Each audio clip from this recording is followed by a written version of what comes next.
Welcome back to the anime realm. Today, we're diving into an epic new series, Solo Leveling. If you enjoy the video, don't forget to like, subscribe, and hit that notification bell to stay updated. Let's get started. The story then continues with Jin-Woo sleeping in late, only to be jolted awake by a call from Gina. Hearing his groggy voice, Gina immediately knows he's still in bed and asks if he even realizes what time it is. Glancing at the clock, Jin-Woo notices it's already 2 in the afternoon, so Gina quickly reminds him that her parent-teacher meeting is today. Later, Jin-Woo arrives at the meeting, looking surprisingly well-dressed. Gina is stunned by how dashing he appears, prompting Jin-Woo to wonder if something's wrong, but Gina reassures him it's not, that it's just unexpected. He then explains that he just had to dress appropriately since showing up in sportswear wouldn't be suitable. Gina muses about how much people can change, and as they walk through the school halls, Jin-Woo garners attention from the girls around, leaving them whispering in curiosity. Gina, noticing this, teases him about not having a girlfriend yet, offering to introduce him to someone, but he angrily dismisses the idea. Later, Jin-Woo meets with Gina's teacher, who is full of praise for her. The teacher describes Gina as an exemplary student and role model, noting her strong performance in mock exams. Confident that Gina can get into medical college, she advises Jin-Woo not to pressure her too much, and Jin-Woo agrees. But before the meeting concludes, the teacher asks Jin-Woo what he would do if Gina awakened and wanted to become a hunter. Jin-Woo's response is immediate and firm that he wouldn't allow it. The teacher expected such an answer and mentions she has a favor to ask. The story then transitions to Jin-Woo meeting Song-Yi, who is surprised to see him. Jin-Woo reveals he is Gina's brother, and Song-Yi quickly pieces together that the teacher must have sent him to convince her to quit being a hunter. She defiantly refuses, saying she won't quit or return to school. Jin-Woo points out that as an E-rank hunter, she won't have many opportunities to earn money. And while she may have made good money as part of his assault team, that was an exception. Song-Yi frustratedly tells him to leave if all he plans to do is lecture her. And she even throws his rank back at him, reminding him he's also E-rank.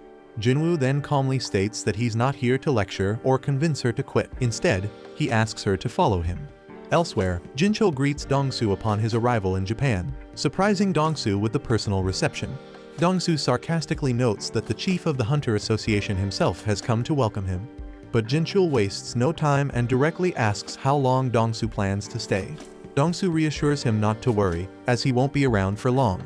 Jin-Chul, however, is skeptical, noting that Dong-Soo has returned to the very country he betrayed, ostensibly just to meet 2 specific individuals. Dong-Soo smirks, confident that Jin-Chul knows the truth. His visit isn't just to see them, and he eerily suggests the surveillance team should turn a blind eye to whatever happens to those 2 in a dungeon, revealing his intent to eliminate Jin-Woo first and then Leo. And he confidently remarks that Jin-Chul's abilities won't be enough to stop him, and Jin-Chul simply responds that he is just doing his duty. Elsewhere, we see some monsters being unloaded from the chopper that Guild Master Choi and the others took from near Jojo Island, and then Choi briefs the chairman of the Hunter Association on the situation. He explains that the monsters had been attempting to cross the sea to reach the mainland, but couldn't sustain flight and fell into the water. Choi then warns that if left unchecked, these creatures might one day succeed in crossing over, but Gun-hee promises to do whatever it takes to prevent that from happening. The scene then cuts to Jin-Woo, who meets up with Sang. Sang, surprised by the unexpected call, comments on how rare it is to hear from Jin-Woo, and notices Song-Yi is with him. Jin-Woo then apologizes for the sudden request, but Sang assures him it's fine, though he's curious about Jin-Woo's interest in observing their training. Sang then points to a nearby gate, explaining that it's a level C gate that just appeared recently. As they talk, an impatient man interrupts, grumbling that they should start the raid already since this isn't a picnic. Jin-Woo glances at him curiously, and Sang introduces him as Kim Chul, and a rank hunter with the role of a tanker. Sang adds that Kim Chul is the leader of the assault team, and it's clear that Kim Chul is annoyed about having E-rank hunters tagging along to watch his raid. Kim Chul's displeasure is obvious, and Sang tries to smooth things over by explaining the team composition to Jin-Woo.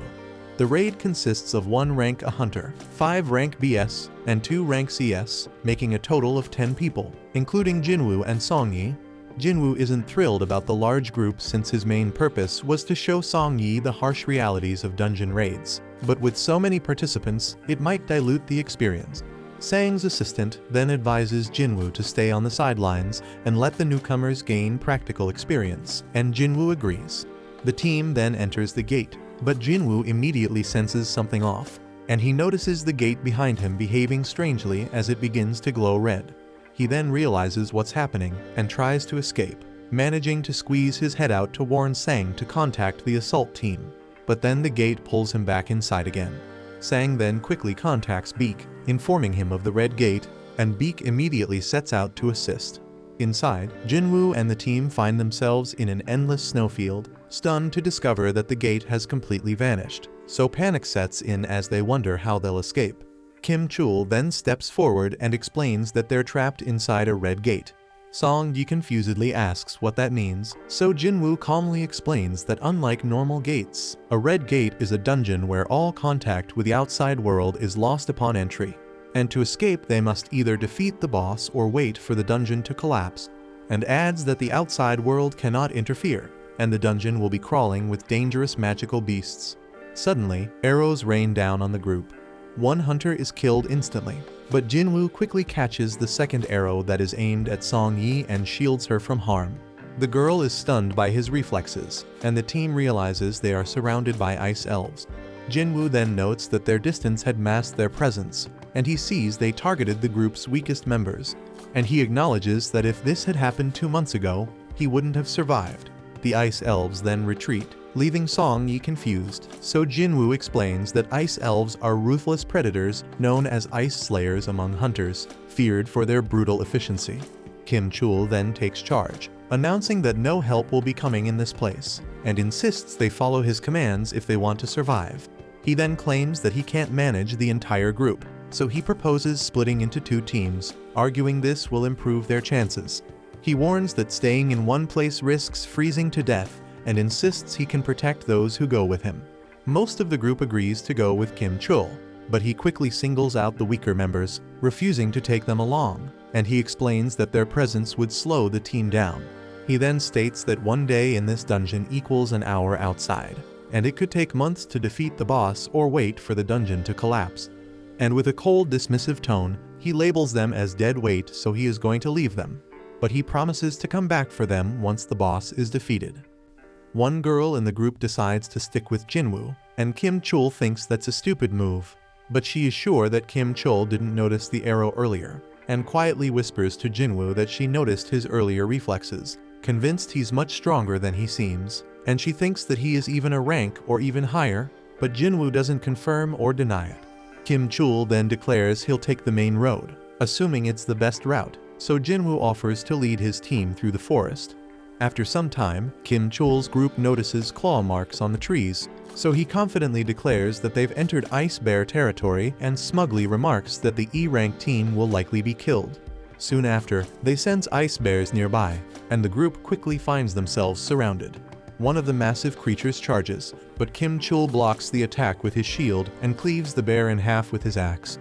And without hesitation, he moves to engage the other 2 bears, maintaining his confidence. Meanwhile, Jin-Woo's group is stopped by the girl, who points out similar claw marks. She warns them that they're in Ice Bear territory and suggests they turn back to avoid an encounter. Jin-Woo disagrees, suggesting instead that they press deeper. He explains that since this is Ice Bear territory, they'll only need to worry about the bears, which are weaker than the elves that wait outside. The girl thinks it over and realizes Jin-Woo is right, no other magic beasts would enter this area because of the bear's dominance. As they move forward, the air grows colder, so Jin-Woo pulls coats from his inventory using subspace magic, handing them out to everyone. The group is amazed at his ability, putting on the warm coats with gratitude. But Song Yi, still puzzled, asks Jin-Woo who he really is. Jin-Woo avoids the question, reminding her that he brought her here, so it's his responsibility to protect her. But he requests that she and the others not ask further questions. Just then, a massive ice bear emerges from the shadows, so Jin-Woo steps forward and changes his title to Wolf Assassin as he prepares for the fight. Meanwhile, outside the gate, Bleak observes the ominous red glow and concludes that this gate is bad news, and he doubts that anyone but high-ranking hunters could survive. He then places his hopes on Kim Chul, believing his rank might give the assault team a chance. But Sang informs him that in addition to the official assault team, Others entered the gate, including Jin-Woo. Bleak then curiously asks Jin-Woo's rank, and Sang replies that Jin-Woo is officially E rank, though he suspects he may have reawakened, though Jin-Woo has never confirmed it. Bleak isn't optimistic about Jin-Woo's chances, but then Dong-Soo arrives with Jin-Chul. Bleak is visibly displeased to see Dong-Soo, questioning why he's here when he's supposed to be in America. Dong-Soo ignores the question and instead challenges Bleak, asking why an E-rank hunter was allowed into the gate when he isn't even part of their guild. Dong-Soo makes it clear he's referring to Jin-Woo, leaving Bleak wondering how Dong-Soo knows him. Dong-Soo scoffs at the red gate, lamenting that Jin-Woo will likely die inside before he gets the chance to meet him. Jin-Chul, observing Dong-Soo's frustration, muses that Jin-Woo is fortunate to be inside the gate, sparing him a confrontation with Dong-Soo. However, Jin-Chul doubts Jin-Woo's chances of making it out alive. Inside the gate, Jin-Woo finishes off the last of the ice bears, earning another level up. His team and the girl are left stunned and wondering who he is, but he remains tight-lipped. Later, the group gathers to eat roasted bear meat, and they are astonished that Jin-Woo managed to take down so many bears alone. The girl warns that they can't afford to relax just yet, as the lair of the monsters must be nearby. Song-Yi, on the other hand, is baffled by Jin-Woo's behavior, questioning why Jin-Woo has gone out for exercise after dinner even though he just fought such an intense battle. So she remarks on how strange he is, and the others agree. Elsewhere, we see Jin-Woo standing outside the lair of the ice bears, ready to test his shadow army. He summons them, watching as they charge forward. The shadows easily cut down the bears, but some of the creatures fight back fiercely, managing to rip apart parts of his army. However, the shadows regenerate quickly using Jin-Woo's mana and return to the fight. Then we see that the mages in his army provide excellent support, and Jin-Woo is impressed, thinking they've performed better than expected. But he notes that maintaining them uses a lot of mana. Suddenly, the massive boss of the ice bears emerges, and with a single devastating attack, it wipes out Jin-Woo's entire shadow army, draining a significant amount of his mana in the process. Left unable to regenerate his soldiers, Jin-Woo summons Igris. The Shadow Knight steps forward confidently, so the bear charges at him, but Igris dodges with ease, delivering a precise slash, and in moments the bear is brought to its knees. It attempts a final desperate attack, but Igris finishes it with a swift beheading. Jin-Woo observes, impressed by Igris's power. Reflecting on their earlier duel, he admits that he would have lost if Igris had used his sword. Even now, at his current level, Jin-Woo believes Igris might still be stronger, and then he praises Igris for handling the fight so well. Meanwhile, Kim Chul's party faces the elves, and we see that all of his teammates have been killed, leaving him alone struggling to process what the hell just happened. He bitterly reflects on how close he was to becoming an elite member of the White Tiger Guild, only to end up in this dire situation. The sight of the elves and the remaining survivors terrifies him, and he realizes he has no chance of winning, so he runs as fast as he can to escape. Then we see Jin-Woo stands victorious over the Death Bears, showcasing his immense power as a necromancer. With a simple command to rise, shadow bears emerge from the corpses, seamlessly joining Jin-Woo's ever-growing shadow army. Outside the portal, Sang explains that the strike force has been trapped inside for 3 hours, which translates to about 3 days in the portal's distorted time. Red gates are notoriously dangerous, so Dong-Soo concludes that Jin-Woo must already be dead and begins preparing to leave. However, Dong-Soo halts his departure, demanding to know why Jin-Woo was associating with the White Tiger Guild in the first place. Sang casually explains that Jin-Woo is merely an acquaintance who wanted to observe a C-rank mission. Then, while Sang feels relieved that this answer should suffice, Dong-Soo shocks everyone by suddenly choking Sang. Dong-Soo isn't fooled, he knows Sang has a talent for identifying promising new hunters. At that moment, Baek steps forward, transforming as he tells Dong-Soo to stop. This only enrages Dong-Soo further, who dismisses Bak as nothing more than a big fish in a small pond. The two S-rank hunters then release some of their power, sending waves of terror through those nearby. Sang grows increasingly alarmed, fearing that an S-rank battle could devastate the entire area. But despite this, the tension escalates and the two hunters clash. Inside the portal, Kim Chul feels relieved after escaping the elves, but his relief turns to horror when he stumbles upon the mangled corpses of the Death Bears. The sight terrifies him, and he begins to wonder how the E ranks he abandoned could possibly be responsible for such devastation.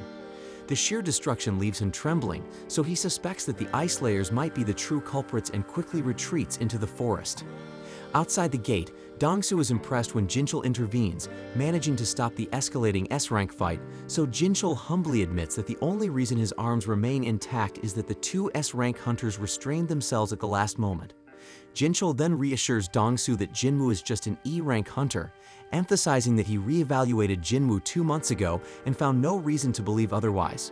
Additionally, Jin-chul explains that the surveillance team's investigation into your brother's death revealed it was caused by a magic beast. Dong-soo dismisses this as a convenient public cover-up, convinced that if Jin-woo isn't the culprit, then the killer must be the wealthy Leo. Jin-chul then questions why Dong-soo is targeting Jin-woo if he believes he isn't the killer, but Dong-soo's reply is cold and blunt. It's an excuse to kill. But before the conversation can continue, Dong-soo is called away, muttering that Jin-woo is lucky. Sang watches him leave and reflects on how no one truly grasps the depth of Jin-woo's power the way he does. Confident in Jin-woo's strength, Sang believes he will survive the Red Gate. Inside the gate, Jin-woo's group sits around a fire, trying to stay warm, but their moment of peace is shattered when Kim-chul storms in, furious to see these weaklings alive and thriving. Dressed in weather gear and surrounded by blankets and food, they're clearly in much better shape than his own group. So Kim-chul gets enraged and accuses them of hoarding supplies, claiming his team died because they lacked proper equipment.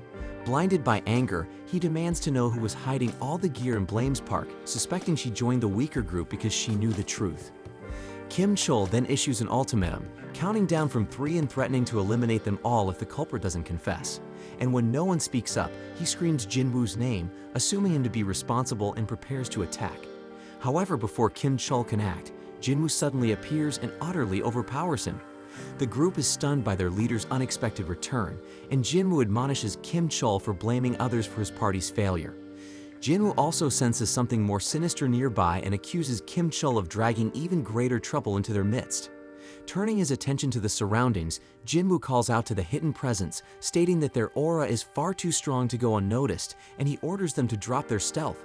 In response, the Ice Elves reveal themselves, their leader remarking in disdain that one of the human scum is unexpectedly strong. Jin-woo retorts sharply, shocking everyone as he speaks fluently in the language of the magic beasts. Even Jin-woo is surprised by this ability, quickly deducing that his cheat system must be responsible. The elven leader then begins to explain their presence, revealing that one of his men sensed Jin-woo's immense power when he stopped the arrow, so the elf wanted to challenge Jin-woo to a fight. However, before the leader can finish speaking, Jin-woo swiftly chops off the challenger's head.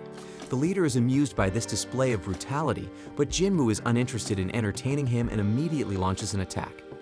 The leader defends himself skillfully, and Jin-woo quickly realizes that this opponent won't go down easily. The leader, still amused, remarks that Jin-woo isn't human and questions why he's pretending to be. Jin-woo is confused by the comment, but the leader's laugh makes it clear that he knows something Jin-woo doesn't. He explains that elves are driven by a voice in their minds commanding them to kill humans, but strangely, they don't hear it when it comes to Jin-woo. This revelation makes Jin-woo suspicious, wondering if the elves' silence toward him is connected to his system directives. The leader speculates that Jin-woo might not be entirely human and encourages him to sensibly hand over the other humans. But Jin-woo demands to know why the elves are targeting humans at all. As the leader begins to answer, something bizarre occurs. His body glitches, and he repeats himself as if stuck in a loop. However, Jin-woo refuses to comply, and the leader warns that defiance would make Jin-woo their enemy and reminds him that they vastly outnumber him. But Jin-woo is undeterred and questions why the leader is so confident. And with that, Jin-woo summons his shadow army, leaving the others to look on in disbelief, wondering how such a thing is even possible. The elven leader then dismisses Jin-woo's forces as a waste of time, but Jin-woo ignores his words and presses for a fight. The leader obliges, and the two sides engage in a brutal battle. The humans with Jin-woo attempt to flee, but elven archers target them.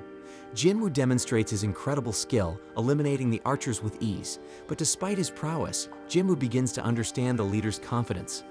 The elves are stronger than he anticipated and are dealing significant damage. While Jin-woo's shadow army is technically immortal, regenerating his troops costs magic power. Though Jin-woo possesses a considerable reserve, it isn't infinite, and he realizes it could eventually run out, and even worse, he concludes that the elven leader is undeniably stronger than him. The leader engages Jin-woo directly, and Jin-woo quickly evaluates the situation, realizing that even with Igris fighting beside him, Barker remains an overwhelming opponent. The odds are against him, and his regular soldiers won't suffice, so Jin-woo concludes he needs a stronger force to match the leader's power. The leader then formally introduces himself as Barca, and Jin-Woo returns the gesture. The two warriors charge at each other with ferocity, and Barca immediately displays his dominance. However, he's momentarily stunned when Jin-Woo teleports his blade to his opposite hand mid-attack. Their exchange continues with narrow misses on both sides, but Jin-Woo eventually gets pushed back. Barca expresses delight at the challenge, stating he hasn't enjoyed a fight like this in years. Jin-Woo, smiling back, unleashes a massive meteor that crashes down onto Barca, catching him off guard. Meanwhile, Kim Chul regains consciousness, seething with anger. Seething with hatred, he curses Jin-Woo again and grips his sword tightly, determined to take him down. Then, as Barca battles Jin-Woo's magic soldiers, Kim Chul uses the chaos to make his move. However, Jin-Woo, having anticipated this, orders Igris to create a dense smokescreen. Using the cover, Igris swiftly ends Kim Chul's life. Realizing too late that Jin-Woo had planned this all along, Kim Chul succumbs to his last thoughts filled with regret. With Kim Chul's defeat, Jin-Woo commands him to rise, and a radiant light erupts from his body as he is reborn as a shadow soldier. Barca, still charging at Jin-Woo, mocks the notion that hiding will save him, but his confidence is shaken when a towering new shadow soldier emerges to confront him, forcing Barca to retreat momentarily. Jin-Woo then names his newest member Iron, and the resurrected Kim Chul lets out a deafening scream.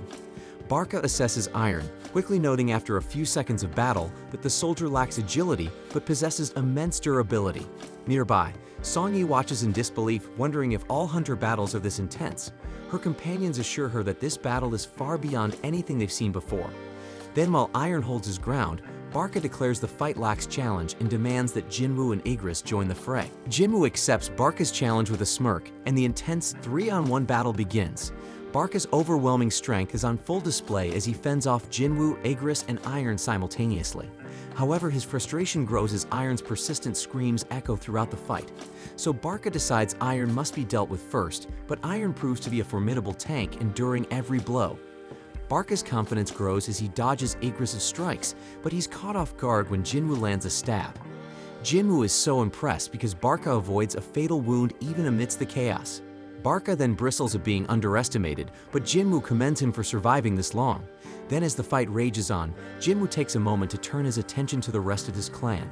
Barca, suddenly remembering his army, turns to see a horrifying sight. Jin-Woo's shadow army has wiped out his entire clan. But despite the grim sight, Barca remains confident, certain that taking out Jin-Woo will be enough to turn the tide.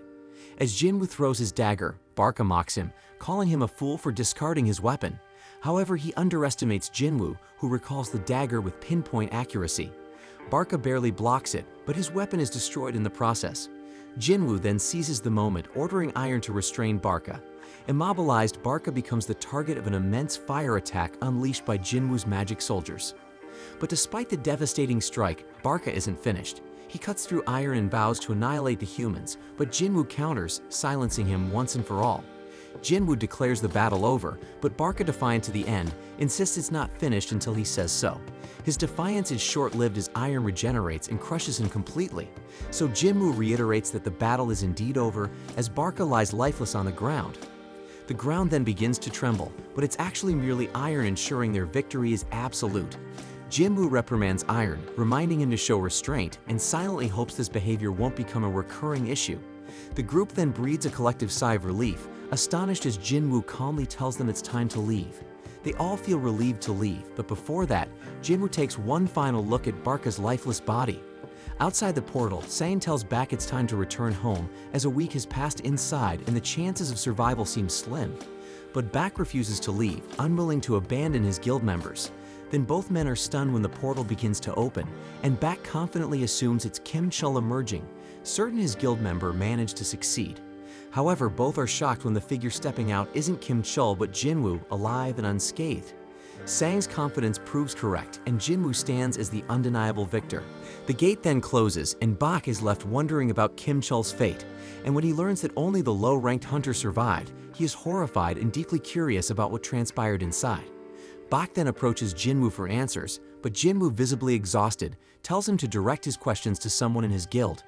Bak is taken aback, interpreting this as defiance, and he is stunned by the audacity, as Jin-Woo wasn't asking, he was ordering, and worse, it could even be taken as a threat. Tensions rise as Blake grows more serious, emphasizing that 6 of his guild members are missing, making it his duty to find out what happened. Jin-Woo, unfazed by the intimidation, calmly points out that he was the one who saved the 2 surviving members, which means Bak should be showing him gratitude instead. Bak takes a moment to cool down, realizing Jin-Woo is right, and apologizes for his earlier demeanor. Then, with the situation diffused, Jin-Woo takes Song-Yi home. After Jin-Woo departs, Bak turns to Park, asking about Jin-Woo and why he seems so angry. Park explains that Jin-Woo's mood only changed after defeating the boss. Sang suggests that it must be due to exhaustion, noting that Jin-Woo is usually a kind person. Then of course Bak gets intrigued and instructs Sang to do whatever it takes to recruit Jin-Woo into their guild. Later, Jin-Woo drops off Song-Yi at her home. She thanks him for everything and says she looks forward to seeing him again. Then as he leaves, Jin-Woo reflects on the ordeal. Surprisingly, less than a day has passed since they were trapped in the gate, so he feels disappointed, having only earned a single dagger for all his trouble, and he concludes that Barca must have been far too high level to yield better rewards. Looking back, Jin-Woo remembers trying to raise Barca as an immortal soldier. Despite being given 3 attempts, he failed to extract him. Jin-Woo takes solace in gaining iron from the situation, but can't ignore the fact that it marks the 3rd time he has had to take human lives. The next day, Jin-Woo meets Leo, but he's shocked by Leo's flashy and over-the-top attire. As they prepare for their mission, Jin-Woo tells Leo that they need to pick someone up first. That someone turns out to be Song-Yi, much to Leo's surprise. Seeing how informal Jin-Woo and Song-Yi are with each other, Leo grows suspicious. Then, when Jin-Woo casually asks Song-Yi if she managed to get any sleep, Leo misinterprets the interaction. Worried about Jin-Woo's intentions, Leo reminds him that Song-Yi is underage.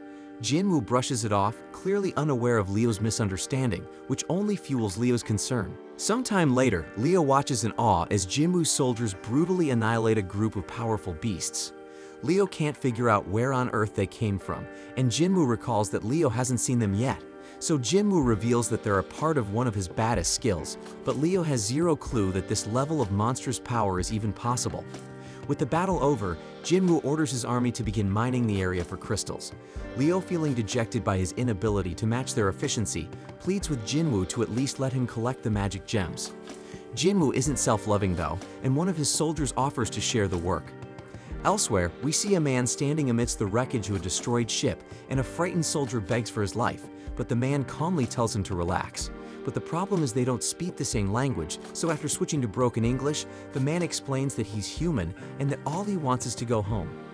Back with Jin-Woo, he celebrates with Leo after completing the 19 raids that were part of their agreement. And with the raids done, Leo's next step is to pass the written exam at the association to earn his guildmaster's license. And once he has the license, he'll finally be able to negotiate with his father. But as for Jin-Woo, he announces that he plans to travel for a while, so Leo thinks that Jin-Woo must be trying to get away from him, but Jin-Woo denies it, saying he's just drunk. Leo, however, is used to being pushed away, especially by his older brother, who's 10 years older and has always been cold toward him, so they never did anything brotherly together. But by contrast, Jin-Woo has helped Leo so much that Leo wistfully admits he wishes Jin-Woo were his brother instead. Moved by Leo's pain, Jin-Woo fills 2 cups and says that starting from today he will consider him his little brother. And that cool shit makes Leo is stunned but deeply touched. Meanwhile, the mysterious man from the shipwreck has been restrained, and investigators discuss his origins. He claims to be a foreign hunter who was trapped inside a gate 10 years ago and only recently found an exit that led to a gate in America. The investigators are skeptical, worrying that he might be a humanoid magic beast. To verify his identity, they've called in an S-rank hunter for questioning, and that Dan Hunter is Dong-Soo, and they're waiting on him to do the questioning because the only information they know is that the man's name is Il-Hwan-Sung. Later, Jin-Woo tells his sister Gina that he'll be traveling for a week. She notes how busy he's been lately and teasingly asks who he'll be going with. Irritated by the question, Jin-Woo curtly replies that he'll be going with a friend and leaves it at that. Soon after, he stands at the entrance to the demon castle, reflecting on how much he has grown since he barely survived his fight against Cerberus at level 20. But now with his level 3 times higher, Jin-Woo is confident this challenge will go differently. Jin-Woo then uses the key from his system to unlock the gate and enters the castle. Reviewing the quest objectives, he sees that his mission involves collecting demon souls. However, Jin-Woo is shocked to learn that the system requires him to collect 10,000 souls, an amount he can hardly believe exists in the dungeon. But despite the overwhelming task, Jin-Woo stays focused on his real objective, obtaining the ingredients for the elixir of life to save his mother. So no matter how many demons stand in his way, Jin-Woo resolves to complete this damn quest. Elsewhere, Leo speaks with his father Han about taking over the guild. Leo is well aware that his older brother is also vying for control, but disagrees with his brother's approach. He argues that bringing in an outsider to run the guild is too risky for the company's future. Han, however, shifts the focus to Jin-Woo, criticizing Leo for associating with him.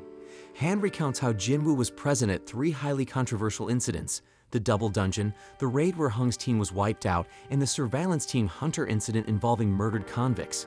But despite the danger, Jin-Woo miraculously survived all 3. Han also notes that Jin-Woo was instrumental in helping Leo clear 19 raids to earn his guildmaster license, and also played a significant role in the Redgate incident, leading survivors to safety. So Han accuses Leo of using underhanded tactics by relying on Jin-Woo to gain an advantage.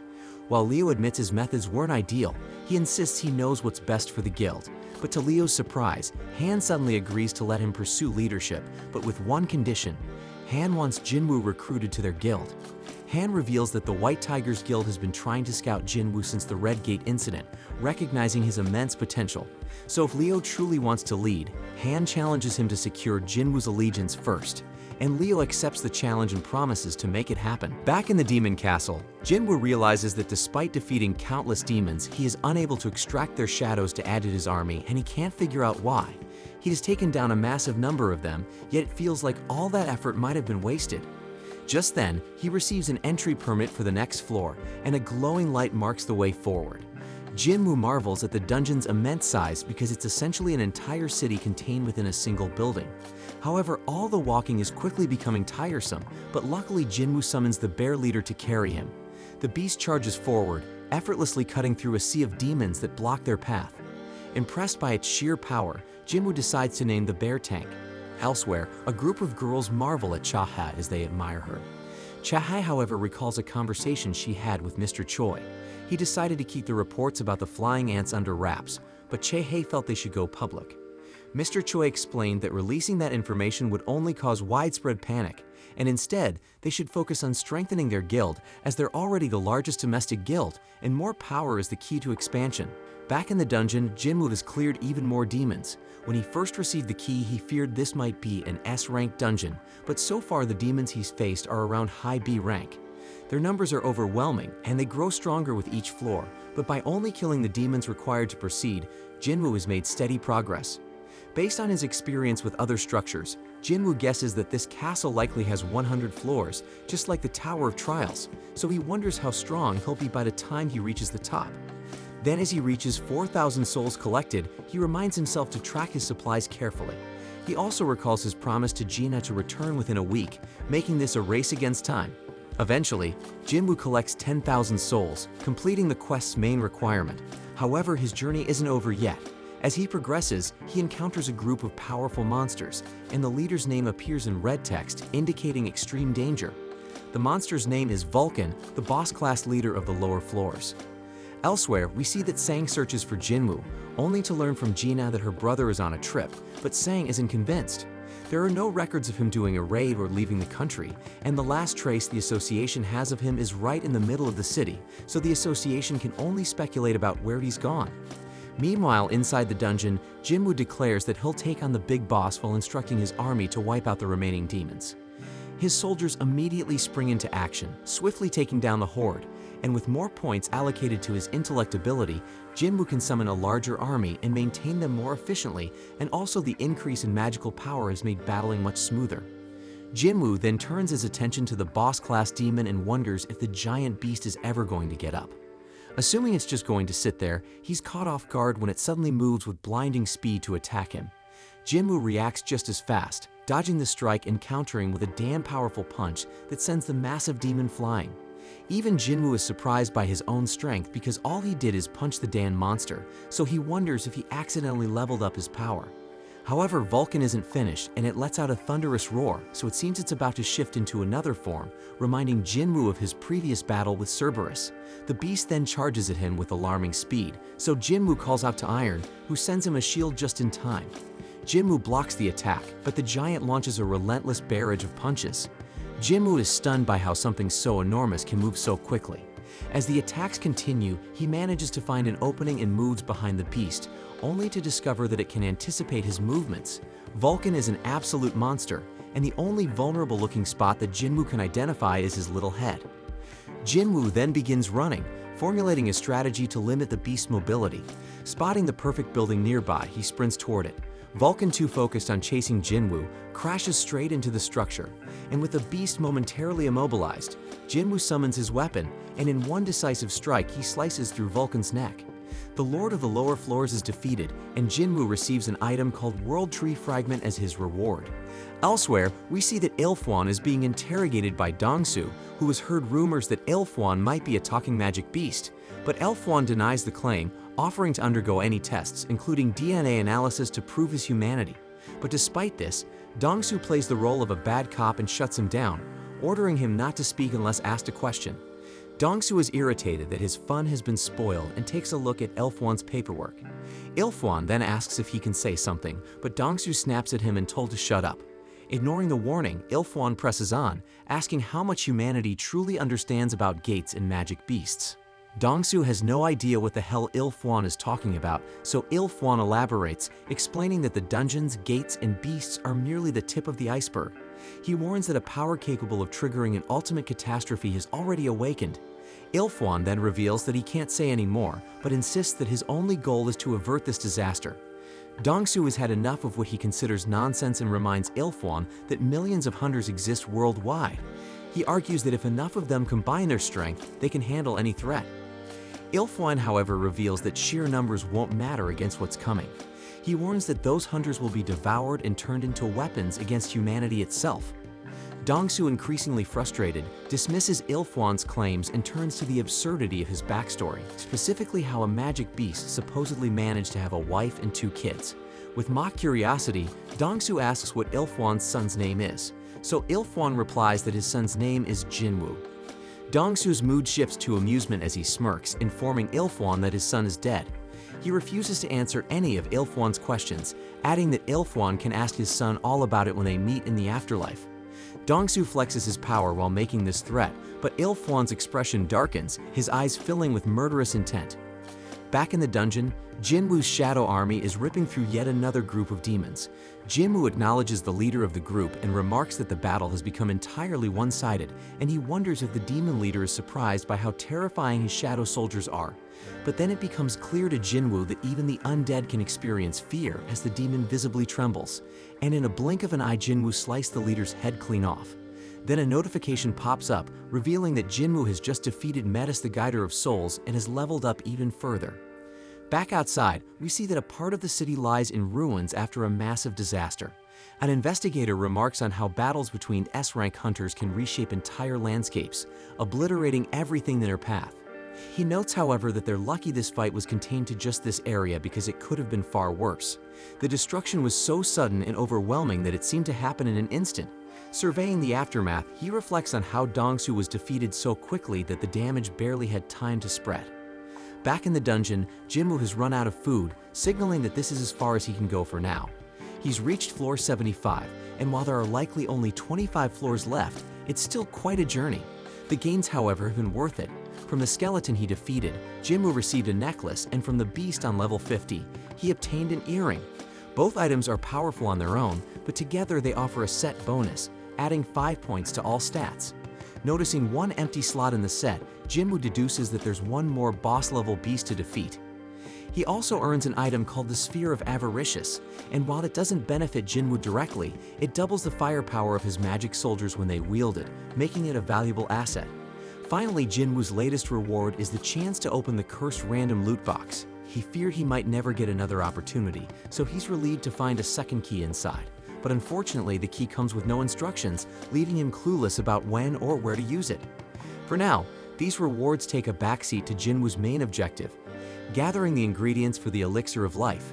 He already has the World Tree Fragment from Vulcan and the Spring Water from Echo Forest after defeating Metis, but that's 2 out of the 3 ingredients needed to save his dying mother.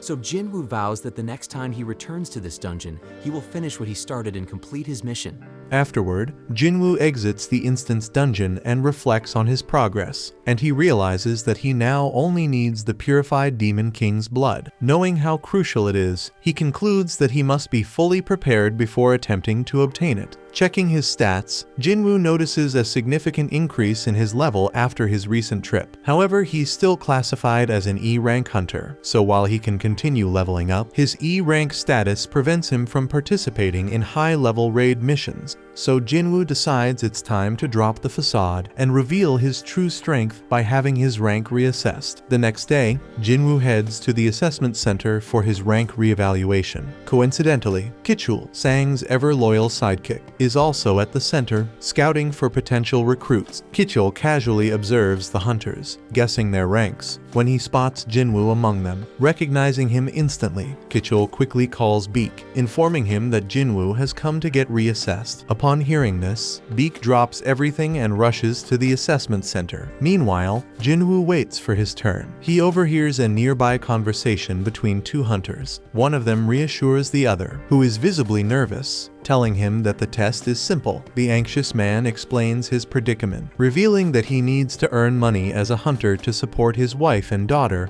who have threatened to leave him. The other guy tries to comfort him, saying that as long as his rank is better than E, he'll be fine. He even points out recruiters who are ready to make offers to anyone ranked above E. Hearing this, Jin-Woo reflects on how this has always been the harsh reality for E-rank hunters. Moments later, he is summoned for his test. Inside, the examiner notes that Jin-Woo is here for a reassessment and assumes he's familiar with the process. So she instructs him to place his hand on the black crystal and wait. Jin-Woo complies, but the examiner immediately notices an issue. An error message appears on the machine. She asks him to try again, but the same error pops up. The examiner repeatedly resets the machine, yet the result remains unchanged. Her superior arrives, noticing her distress, and asks if something is wrong. She explains the situation, believing the machine must be malfunctioning, so the superior decides to conduct the test himself. But when the same error occurs, he realizes it's not a mechanical failure. The superior explains to the examiner that this error isn't due to the machine, but rather its inability to measure Jin-Woo's magical power. His energy has surpassed the device's limit, rendering it incapable of providing an evaluation. Stunned, the examiner quickly pieces it together. Jin-Woo has become this country's 10th rank hunter. Meanwhile, outside the evaluation center, Mr. Choi approaches Jin-Chul, inquiring about the progress on the winged ant's investigation. Jin-Chul explains that the investigative department has conducted an autopsy and is comparing the current sample with those from previous cases. However, they still require more time to reach a conclusion. Mr. Choi acknowledges this and changes the subject, bringing up the recent Red Gate incident. He mentions that the White Tiger Guild allowed a non-member to participate in the raid and even let him take down the boss. So he curiously asks Jin-Chul about the man's identity. Jin-Chul admits he has no idea, revealing that although he was present during the raid, he left before it ended. Mr. Choi is visibly disappointed by this and then notices a commotion inside the center. Deciding to investigate, the two head into the building, where they witness the aftermath of Jin-Woo's failed rank reassessment. Everyone is buzzing about the machine's inability to evaluate his power. The examiner informs Jin-Woo that he will need to return in 3 days for a re-evaluation using specialized equipment, as a standard machine is insufficient to measure his capabilities. Meanwhile, Kichul watches from a distance, realizing that Jin-Woo is exactly as Sang anticipated. Recognizing the opportunity, he prepares to approach Jin-Woo to strike up a conversation. Just then, Mr. Choi and Jin-Chul enter the building. Jin-Woo instantly recognizes Mr. Choi as the renowned Ultimate Hunter, the country's strongest fire mage. Sensing Jin-Woo's powerful aura, Mr. Choi quickly deduces that he is the source of the commotion. Eager to recruit him, Mr. Choi steps forward to introduce himself, but Jin-Woo casually walks past him without a word. The entire room is stunned by this unexpected snub.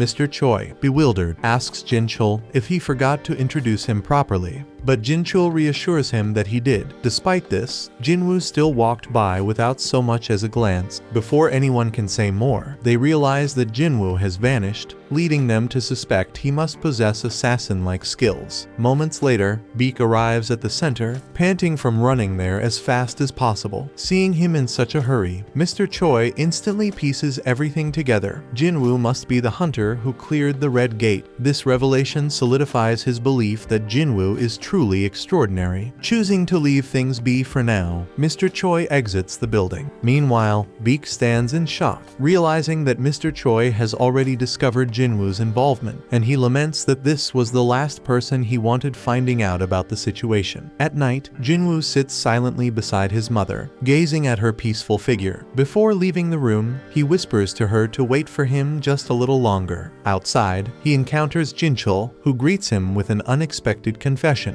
Jin-chul admits that Jin-Woo has completely changed his perspective. He explains that as part of the surveillance division, his job is to monitor hunters and bring those who break the law to justice. In the past, he had always been confident in his ability to judge people, but Jin-Woo has shattered that confidence, proving him wrong. As Jin-Woo walks toward the exit, he asks if he's under surveillance as well. Jin-chul reassures him, saying they aren't monitoring him as a criminal. However, he notes that the surveillance team is tasked with controlling hunters, yet even they are powerless when it comes to S-rank hunters. Jin-Woo nods and continues toward the exit, but Jin-chul stops him, saying there's someone who wants to meet him. Moments later, Gun-hee, the chairman of the Hunter Association, enters the scene. Introducing himself, Gun-hee invites Jin-Woo for a calm and friendly conversation. First, he congratulates Jin-Woo on officially becoming an S-rank hunter. Jin-Woo looks confused, prompting Gun-hee to clarify, so he explains that the reassessment was merely a formality. The moment the machine failed to measure Jin-Woo's power, his status as an S-rank hunter was essentially confirmed. So Jin-Woo curiously asks why the reassessment was necessary if his rank was already decided. Gun-hee smiles and explains that it provided the association with a grace period and opportunity to meet Jin-Woo before anyone else could. Gun-hee elaborates, revealing that while the association manages a vast number of hunters, only a few are truly exceptional. Most elite hunters tend to join guilds in pursuit of fame or money. He then points out that even Jin-chul, one of their best experts, is only in a rank, leaving the association in dire need of a more powerful figure. Gun-hee then extends an invitation to Jin-Woo, offering him the most prestigious position in the association. He explains that the government no longer holds real power in the country. It's the hunters who now dictate the balance of power. At the center of this dynamic are the 5 major guilds, massive organizations barely maintaining a fragile equilibrium. Gun-hee warns that if Jin-Woo joins any one of these guilds, the delicate balance will be thrown into chaos. Instead, he proposes a solution. Jin-Woo should join the association and transform it into the 6th major power, capable of holding the guilds in check. Gun-hee asks for Jin-Woo's thoughts on the matter, and Jin-Woo, intrigued by the opportunity, begins to seriously consider the offer. Jin-Woo then takes note of Gun-hee's remarkable presence. As the first S-ranked hunter in the country, Gun-hee radiates overwhelming power and strength, with a physique that defies his age of over 80 years. Jin-Woo realizes that despite stepping back from active duty, Gun-hee still carries the strength to rival him. He knows his life could take a turn for the better if he accepts the invitation, but Jin-Woo still refuses. Gun-hee assumes Jin-Woo, like many others, is choosing money, but Jin-Woo surprises him by stating otherwise. Jin-Woo explains that he longs for battle, declaring that the dungeon is where he truly belongs. Hearing this, Gun-hee feels his old heart race, a sensation he hasn't experienced in years,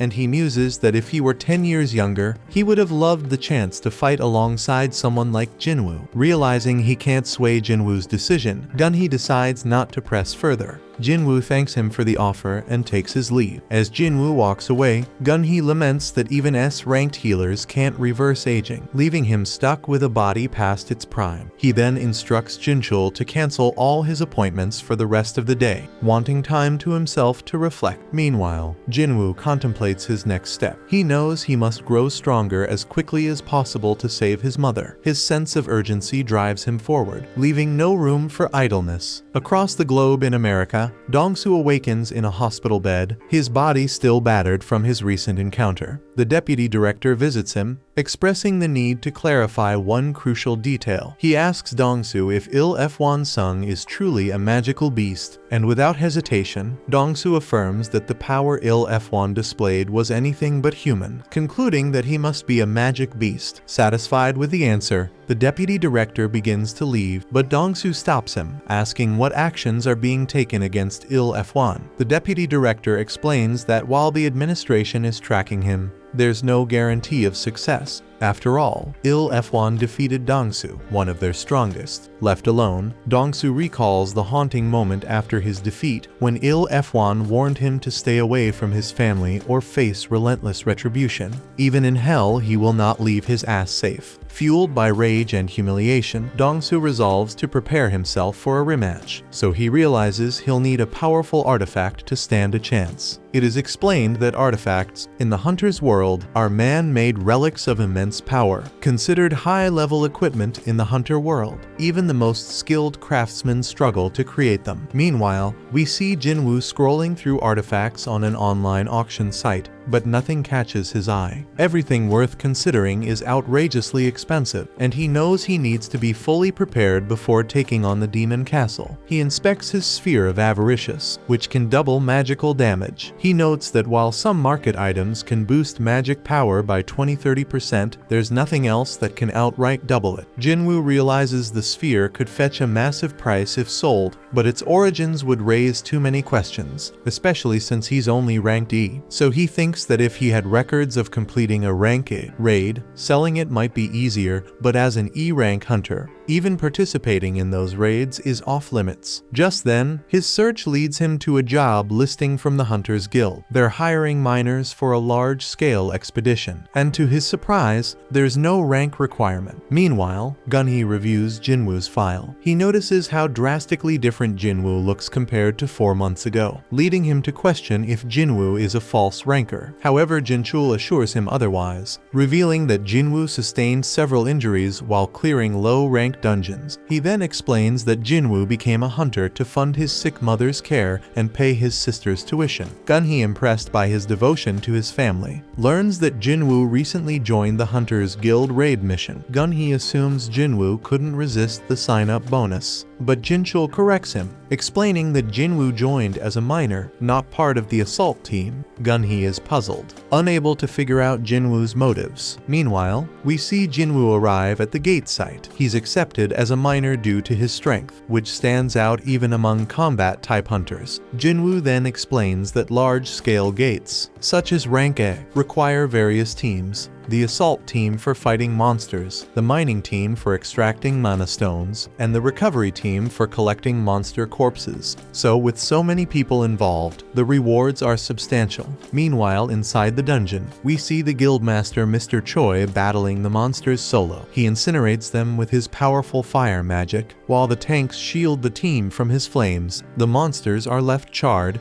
and Mr. Choi presses forward, hunting down the rest with ease. A short while later, the assault team exits the dungeon, and Jin-Woo observes them, assuming they've cleared every monster except for the boss to keep the gate open. So he realizes how strong Mr. Choi must be to lead the team through a rank A gate without issues. The miners then gossip about the Hunters Guild's second-in-command as she emerges from the gate, revealing herself to be Chahi. Jin-Woo then senses her powerful aura, and for a brief moment, she picks up on his. Though the sensation quickly fades, she wonders if it was her imagination. Jin-Woo, impressed by her perception, decides to focus on his work. The miners then enter the gate and begin extracting mana stones, and while the others are focused on mining, Jin-Woo's interest lies in the rank A boss. He wishes he could see it at least once. Overhearing miners whispering about his E rank, he shrugs off their comments, thinking that this kind of talk is universal. As he gets to work, his impressive strength draws attention, leaving the others questioning if he's truly E rank. After some time, the leader calls for a lunch break, so everyone else exits the dungeon, but Jin-Woo stays behind, determined to finish his work before resting. The leader invites him to join them, but he declines, focused on clearing his mining area. As the others leave, Jin-Woo's expression sharpens with determination, because he sees this as his chance to sneak a look at the boss. Sprinting toward the boss room, he wonders if it's stronger than anything he's ever faced. Though he knows fighting it would be a massive loss for the Hunters Guild, he can't suppress his excitement. Summoning his dagger, he moves closer, ready to enter. But just before stepping in, he's stopped by Cha-hee. Her piercing voice cuts through the silence as she asks, "What the hell are you doing here?"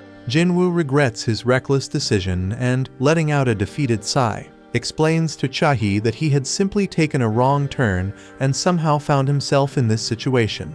She questions whether he belongs to the mining team and bluntly warns him that this is the boss room, instructing him to step back immediately. Jin-Woo silently acknowledges her impressive skills, noting how she approached without him even noticing until she spoke. Cha-hee then notices that the dagger she had seen earlier in Jin-Woo's hand has vanished. Wondering if her eyes were just playing tricks on her, Jin-Woo apologizes for wandering off, a trace of regret coloring his tone, and she snaps at him to get out immediately, lest he aggravate the boss. Jin-Woo attempts to leave, but as he passes by Cha-hee, she spots something off and commands him to stop. When he halts, she takes a whiff of him. Surprised that he isn't reeking, she asks him if he's really a hunter, and upon confirming he is, and that he's ranked E, she wonders if something's wrong, yet she brushes it off, cautioning him to be careful on his way out. As he turns to leave, she ponders whether his lack of stench is due to his low rank, and in a quiet moment of introspection, she admits that he actually smells pretty damn nice. Afterwards, we see Jin-Woo heading into the dungeon after his break, while his mining buddies are quietly envious that he got to meet Cha-hee when he got lost. They mention that they can only admire her from a distance and explain that she tirelessly patrols the area to shield them from the boss, even sacrificing her own rest time. Jin-Woo realizes with a flicker of admiration mixed with wistfulness that this is why she was around the boss room, and the mining boss tells him that she's a bit uneasy around the scent of other hunters. The miners add that it's due to her unique constitution, which is why she always covers her nose with a handkerchief. Jin-Woo then reflects on how her reaction to him was notably different, and he wonders if that means he doesn't carry the typical hunter scent. He recalls that the boss of the Red Gate said something similar, and he figures it must be because he's just a player. With a subtle mix of curiosity and uncertainty, he wonders what being a player actually means, though he has no damn clue. Later, we see him receiving his pay after the mining wraps up, and the miner boss expresses his gratitude as they finished ahead of schedule thanks to him. The miners then remark that he possesses a natural knack for this, and the boss even confesses that in all his time, he's never encountered anyone quite like him. He inquires if Jin-Woo would consider working for him on a long-term basis, promising fair compensation, but Jin-Woo replies that this is merely a one-off deal for him. The boss frowns at this, yet he still requests Jin-Woo's assistance for one more day, explaining that tomorrow they have consecutive A and C rank missions. Jin-Woo reflects that his reevaluation test is scheduled for the day after tomorrow, and he feels a surge of confidence having finally grasped the raid process today. Still, he's startled to learn that the Hunter Guild has lined up raid missions one after the other, planning to tackle 2 missions tomorrow. The boss informs him that the second assault team will be assigned to these missions, leaving Jin-Woo thoroughly amazed. The boss boasts that the true strength of the Hunters Guild lies in having 2 assault teams capable of raiding rank A, Gate, something no other guild in the nation can manage. Energized by this revelation, Jin-Woo agrees to return tomorrow as well, and the boss, clearly delighted, promises to speak to his superior about doubling his salary. Jin-Woo modestly tells him not to worry, but the boss remains insistent. That night, we see Cha-hee, with a trace of concern, instructing someone to look into Jin-Woo within the mining team, and she discovers that the person already knows him. He explains that Mr. Choi had tasked him with the same job the other day. However, he is unable to share any details, as every piece of information on Jin-Woo has been sealed by the Blasted Hunter Association. He finds it utterly odd because he's never witnessed the association lock away data on someone who isn't a top-tier hunter, and before he can say more, Cha-hee abruptly ends the call. Lying in her bed afterward, she contemplates what all this might signify, thinking that although she's met many hunters so far, this is the first time she's encountered one who actually smells pleasant. The next day, we observe Jin-Woo arriving at the gate site, and everyone greets him with open arms, their welcome stirring memories of his early hunting days and drawing a gentle smile to his face. They then decide to begin with the C-rank gate for the day, and we see Jin-Woo working the mana stones like a damn human excavator. After wrapping up the work, he joins the others for a meal, and the boss heaps praise on him, claiming they managed to finish early and enjoy this lunch break solely because of his effort. The boss even wonders if Jin-Woo truly doesn't want to stick with them, offering to pay him 5 times the usual rate, but Jin-Woo flatly refuses the deal. Shortly after, Sun Ki-hoon, the captain of the 2nd Assault Team, shows up, asking if someone from the mining crew can lend a hand since their porter couldn't make it today. The boss suggests that the recovery team would be better at hauling things,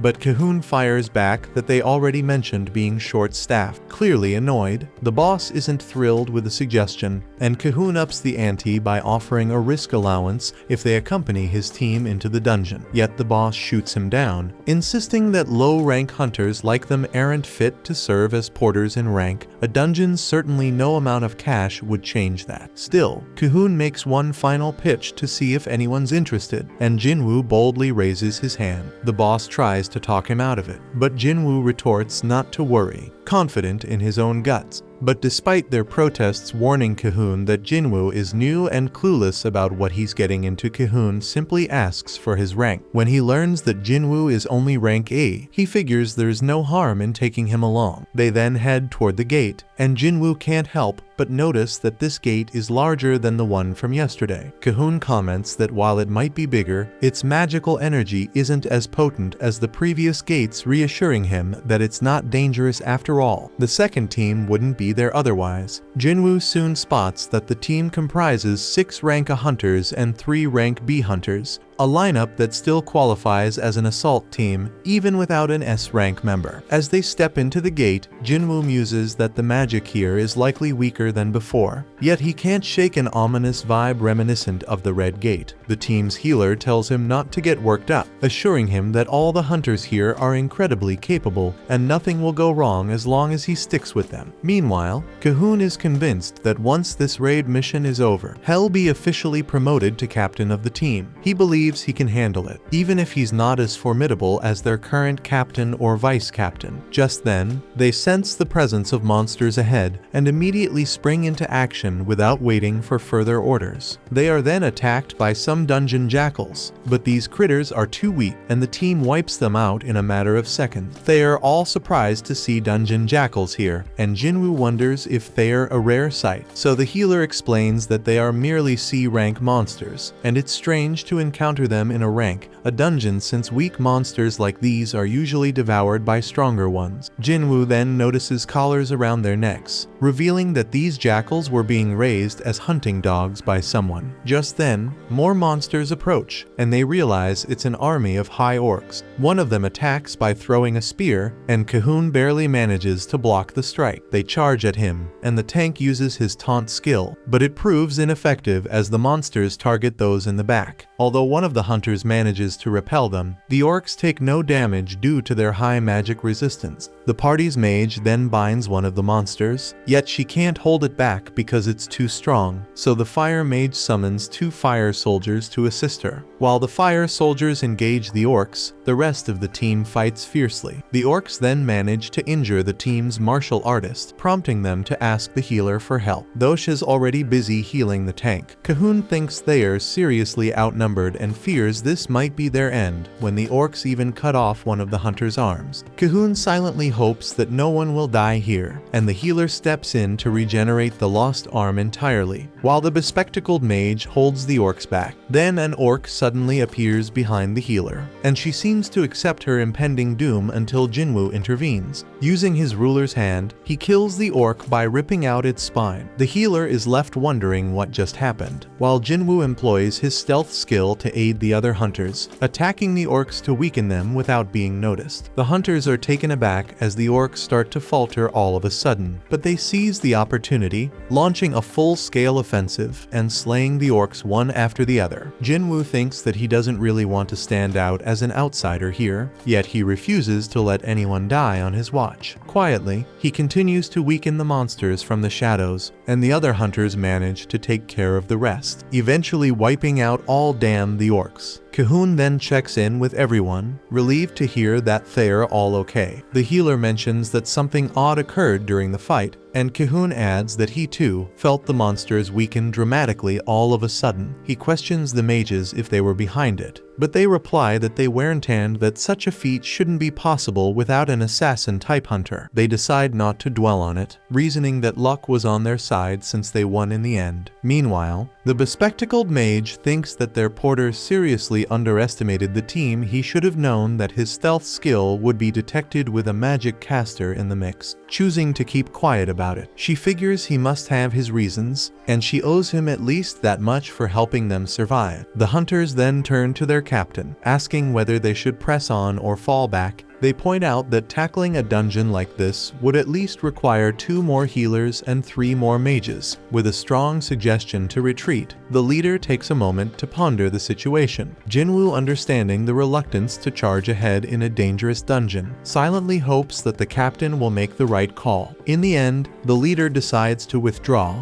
much to everyone's relief. When they reach the gate leading outside, they notice that it's sealed by a barrier, a feature that wasn't there when they first entered the dungeon. The mages then step forward to remove the barrier, glad they chose to retreat, as this dungeon clearly houses an entity capable of such advanced magic. Almost immediately, everyone senses a surge of powerful magic, sparking the question of whether this was the boss. As the mages hurry to dismantle the barrier, Jin-Woo wonders aloud why such a massive magical fluctuation wasn't detected while they were outside after all. Even a B-rank hunter should have picked it up. Just then, the mages suddenly start bleeding profusely, and everyone realizes that someone had cursed the barrier as a sneaky trap. The captain urgently orders one of the hunters to cast some divine magic, but when no one pays attention, he turns around to see what's happening only to find an entire army of orcs looming behind them. They count roughly 50 orcs, and the leaders from both sides step forward, meeting halfway. The orc leader tries to communicate, but his words are unintelligible until the orc shaman takes over his body and speaks in clear human language. The shaman introduces himself as Kargalgan and tells Cahoon that he has been eagerly awaiting the humans. Cahoon then asks if Kargalgan was the one who sealed off the entrance, and the shaman confirms it. Curious, Cahoon asks if there's any being stronger than him in this dungeon, but Kargalgan replies there isn't and challenges them to choose, come face him or perish at the hands of his soldiers. Without a second thought, Cahoon opts to meet the shaman head-on, and the orcs promptly lead the way. But before that, Cahoon confides in Jin-Woo that their plan is to launch an attack on the boss as soon as they reach its chamber. This distraction should briefly disable the barrier. He instructs Jin-Woo to use that opening to escape and alert the other assault team. Jin-Woo can't help but wonder if they are all just signing up for a death wish, but Cahoon bluntly reminds him that their mission is to shut the gate, not necessarily to return alive, and the healer hands Jin-Woo a short will, asking him to deliver it to her family if anything goes south. Though Jin-Woo accepts it with heavy heart, he hopes it never comes to that. She urges him to ensure his own escape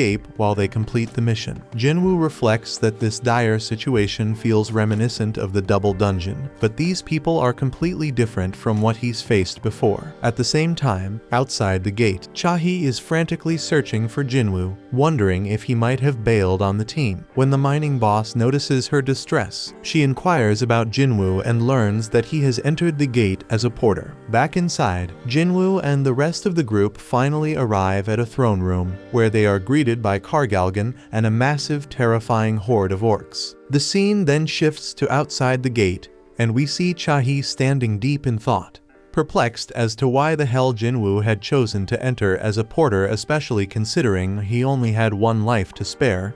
She vividly recalled seeing him just yesterday, poised before a boss room with a weapon in hand, a memory that now cast a suspicious shadow over him. Determined to uncover the truth, she informed the leader of the miners that she was going to venture inside for an investigation and asked if they had any real weapons available. The miner leader could only produce a pickaxe, which he handed over to her without much question. But when Cha-hee inquired if there was anything more suitable, He sheepishly admitted that his arsenal consisted solely of mining tools, with nothing that could be classified as a proper weapon. Although Cha-hee initially considered proceeding without any armament, the leader pressed her, questioning whether she could truly manage without a damn weapon. So she shyly accepted the pickaxe and prepared to head inside. At the same time, the hunters inside the gate are stunned by the sheer number of high-level orcs, convinced that if so many of them emerge, they could easily raise entire cities. They notice that the 4 generals of the orc army are even mightier than the rest of the horde, and the boss orders the orcs to be silent. The orcs immediately cease their thumping, and Ki-hoon deduces that their mission must be to close the gate, which means they have to defeat the dungeon boss. Then, in a dramatic turn, the boss removes his mask, and they are all taken aback by his overwhelming magical aura. They're practically crapping their pants at how insignificant they feel compared to him, and Ki-hoon boldly asks why he has gathered them here. The boss coldly informs them that they are nothing more than entertainment for him, promising to kill them off one by one as the perfect spectacle to amuse his soldiers. Ki-hoon and his comrades are hit with despair upon hearing this. Unable to believe that their resolve is treated as mere amusement, he laments that they're nothing but disposable toys to be discarded. Meanwhile, noticing Jin-Woo among them, the boss spots that something strange has snuck in with the humans. Unbothered, Ki-hoon charges at the boss to attack, ordering the rest to join in, but finds that everyone is frozen with fear. Undeterred, he assaults the boss on his own, only for the boss to counter with a magical shield. The boss then unleashes his gravitational magic, slamming Ki-hoon onto the floor and even forcefully against the ceiling like a ragdoll, repeating the vicious maneuver several times. His teammates watch in horror as Ki-hoon is battered, but before it's too late, Jin-Woo intervenes to save him and gently lays him on the ground. Although Jin-Woo thinks he shouldn't meddle because this is a mission for the Hunters Guild, he cannot sit back while the entire assault team is in peril. One of the orcs then lunges at him, but he swiftly halts its advance and obliterates it with his signature ruler's hand. He then turns to Ki-hoon and coolly asks if he could take charge of handling all the magical beasts in the area, to which Ki-hoon with no other option happily agrees. The boss, watching all this shit, deeming his enemies display nothing more than arrogant outbursts of raw magic, while Jin-Woo admits that it was the first time he had encountered such overwhelming power, even if their roles naturally pit them against one another. And with grim determination, he summoned his shadow army, vowing to end the boss's reign once and for all. Meanwhile, outside the dungeon, where the surveillance team headed by Jinchul has gathered at the gate, the miners murmur in confusion about the team's presence, and Jinchul himself wonders aloud why Jin-Woo has been working as a miner here for the past 2 days. When the miner leader questions the situation, Jinchul presses for Jin-Woo's whereabouts. At that moment, a disgruntled miner who had long complained about Jin-Woo's inexplicable actions stepped forward and declared that he had sensed something off about the man from the start. Ignoring the miner's shit grumbling, Jinchul asked the leader to pinpoint Jin-Woo's location and soon learned that he had slipped inside the gate in the guise of a porter. Puzzled, Jinchul reflects on how Jin-Woo first appeared as a miner and then shifted roles, remarking that now that Jin-Woo has achieved S-rank status, every move he makes is under close surveillance. So Jinchul laments that he wishes Jin-Woo would at least be more conscious of his actions. The miner leader, still bewildered, asks what is truly going on, and Jinchul tells him to wait until tomorrow's news for clarity. As he moves closer to the gate, the miner leader reveals that Cha-hee had posed a similar question and went inside the gate not long ago. But before Jinchul could probe further, he suddenly detected an unusual aura emanating from the dungeon gate, so he immediately ordered his team to perform another magical power test on the dungeon. And at the same time inside the gate, Cha-hee is astonished by the sheer number of high-ranking orcs that have been slain. Unable to comprehend how Ki-hoon's party managed to decimate so many foes, she resolves to hurry toward the boss room, especially after detecting that terrifying surge of magical energy. The scene then shifts to the boss deriding Jin-Woo for confronting his forces with such a pitiful number, prompting Jin-Woo to amplify the strength of his shadow army using his newly learned skill Monarch's Domain. He explains that this is the latest ability he acquired, and it makes his shadow soldiers have grown significantly more potent, and he gained it after the battle at the demon's castle. Meanwhile, the other hunters are utterly confused by the turn of events as the High Orcs launch an attack on Jin-Woo's troops. Yet his generals prove so formidable that they slice through the orcs as if performing routine pest control. Jin-Woo is busy helping to whittle down the enemy ranks, and the hunters note that his movements mirror those of Chahi. They remain baffled as to why someone with his power would initially come in as a mere porter. As the battle rages on, Jin-Woo becomes acutely aware that the strength of his infantry is only on par with that of a B-rank hunter. His soldiers are falling at an alarming rate, 4 to 5 casualties for every orc slain. Realizing that unless he cuts down the orc horde swiftly, his own mana reserves will be drained, Jin-Woo braces for more. But at that moment, the boss unleashes a searing fire spell aimed directly at his shadow soldiers, jeering that Jin-Woo should not get too full of himself. Undeterred, Jin-Woo retorts that his soldiers possess the uncanny ability to resurrect without end. Not satisfied with that, the boss then escalates his assault further by launching his gravity magic at Jin-Woo and his soldiers, and he boasts that he will keep annihilating his forces until his magical reserves run dry. But despite repeatedly wiping out Jin-Woo's army, Jin-Woo continuously resummons his troops without pause, and amid this freaking relentless cycle, Jin-Woo wonders if the boss is deliberately keeping his distance with his long-range magical assaults, while the boss muses over how long Jin-Woo can possibly sustain this damn futile resistance. Outside the gate, the results of a magical power test come in, revealing that this dungeon is perilously close to an S-rank gate. Jinchul immediately instructs the miners to contact the leader of the Hunters Guild without delay, and the surveillance department mobilizes to support the assault team. Inside the dungeon, the boss scoffs at Jin-Woo, asserting that both the might and sheer numbers of his own army far exceed those of Jin-Woo's. As Jin-Woo watches in dismay, he realizes that his magical energy is depleting rapidly. In a swift move, he drinks a mana potion to replenish his strength and announces that he's about to reveal his true potential as a freaking necromancer. With a determined gesture, he raises all the fallen high orcs from the dead, turning them into his undead minions, and boldly declares to the boss that he intends to add the boss himself and his generals to his growing legion. Taken aback, the boss questions whether Jin-Woo might be some sort of lord, puzzled as to why such a being would even be present in this place. He reflects that ever since he first opened his eyes here,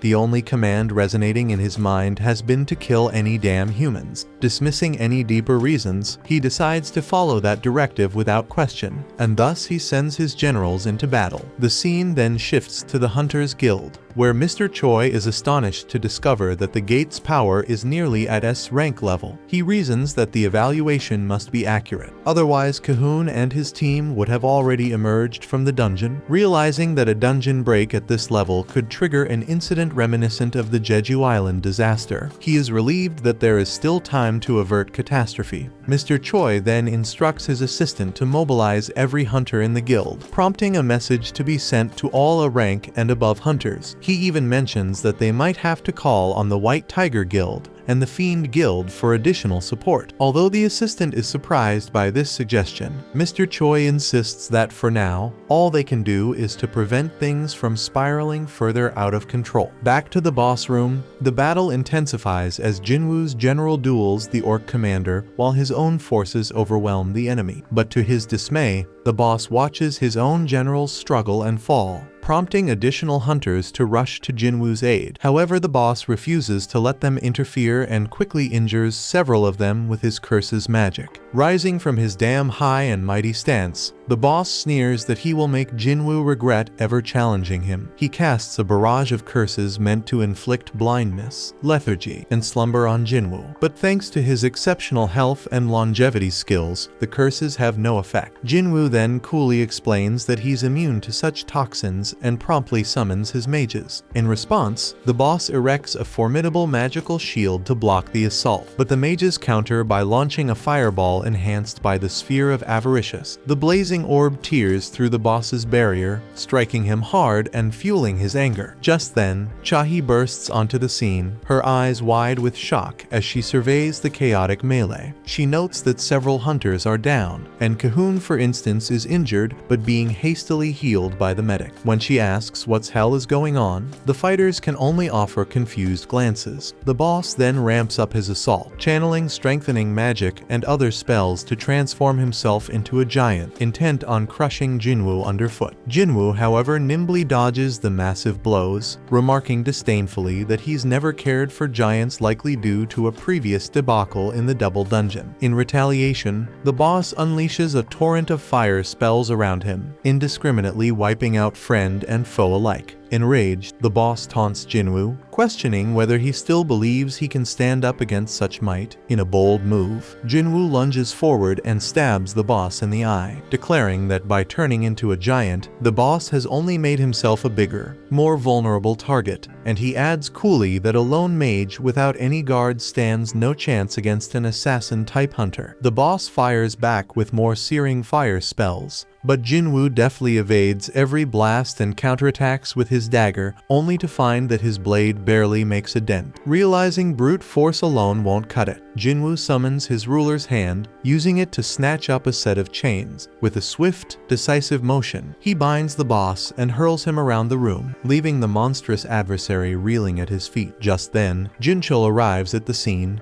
and taking in the astonishing display, tells Chahi that he had come to lend support when he noticed an outpouring of potent magic from outside, but now he feels his help might no longer be necessary. Noticing that even the head of surveillance seems to acknowledge Jin-Woo's power, Chahi wonders just how formidable he must be. She asks Jin-Chul what he thinks of Jin-Woo, to which he replies with a shrug, admitting that he doesn't really know him all that well. Meanwhile, Jin-Woo tells the injured boss that his fate was sealed the moment his own guards fell in battle. Refusing to accept defeat, the boss snarled, but Jin-Woo wasn't finished yet, and he called upon the spirits of his former guards to finish the job. And after exchanging some decisive blows, the boss fell, and with great fear in his eyes, he looked up and saw his former generals ending his life. After emerging victorious, Jin-Woo felt a surge of power and ascended a few levels, then proceeded to extract the boss's soul, a move that shocked everyone. After rising up, Jin-Woo jokingly comments that he finally becomes now much more docile after he turns into a shadow. Then, while performing the extraction, he realized he could name the soul. Since the boss's true name had escaped his memory, he decided to dub him Fang. Upon inspecting Fang's essence, Jin-Woo discovered that the fallen foe held the Elite Knight rank, a classification he'd never encountered before, though he recognized it as something truly remarkable. He also notes that the High Orcs proved to be a significant gain. Just as Jin-Chul steps forward, up until this point, Jin-Woo had been so engrossed in the soul extraction that he hadn't noticed Jin-Chul's arrival. When other hunters begin clamoring for an explanation of what just transpired, Jin-Chul's team intercedes on his behalf, declaring that Jin-Woo is currently the association's top secret. They instruct everyone to keep the day's events confidential, explaining that Jin-Woo unleashed the power of an S-rank hunter solely to protect them. With that, Jin-Chul and his team escort Jin-Woo out, but before parting, Cahoon and his comrades express their heartfelt gratitude, and Jin-Woo returns the healer's will to her. Then, as Jin-Woo was departing, Chahi tried to catch up with him to speak, but the bespectacled mage interrupted and asked why she was lugging around with a pickaxe. But Chahi shyly wonders if he would think she is weird, so the mage asks who she is talking about, and Chahi shyly replies no one. Later, Mr. Choi receives a report of the incident and is utterly astounded by the multitude of abilities Jin-Woo has displayed. He asks Cahoon to compare the strength of Jin-Woo with his own, noting that while typical raids rely on the coordinated efforts of many hunters, Jin-Woo defies that norm by working alone. Cahoon then challenges Mr. Choi, asking whether he truly believes that he can conquer the most difficult dungeon on his own. Mr. Choi, with a wry smile, remarks that he doubts it, and then says that his title of Ultimate Hunter might now be little more than a joke. And as Mr. Choi leaves, Cahoon tells him that he must recruit Jin-Woo at all costs, and Mr. Choi announces that he will do his best. Meanwhile, Jin-Woo meets up with Leo, inquiring about how matters with the guild master have unfolded. Leo fills him in on the details, and the scene then shifts to the Hunter Association. There, a famous actor named Lee Min-seung has just awakened as a hunter, and the media has swarmed the area to cover the breaking news. Min-seung, reveling in the attention, believes himself to be the star of the day, basking in his newfound fame.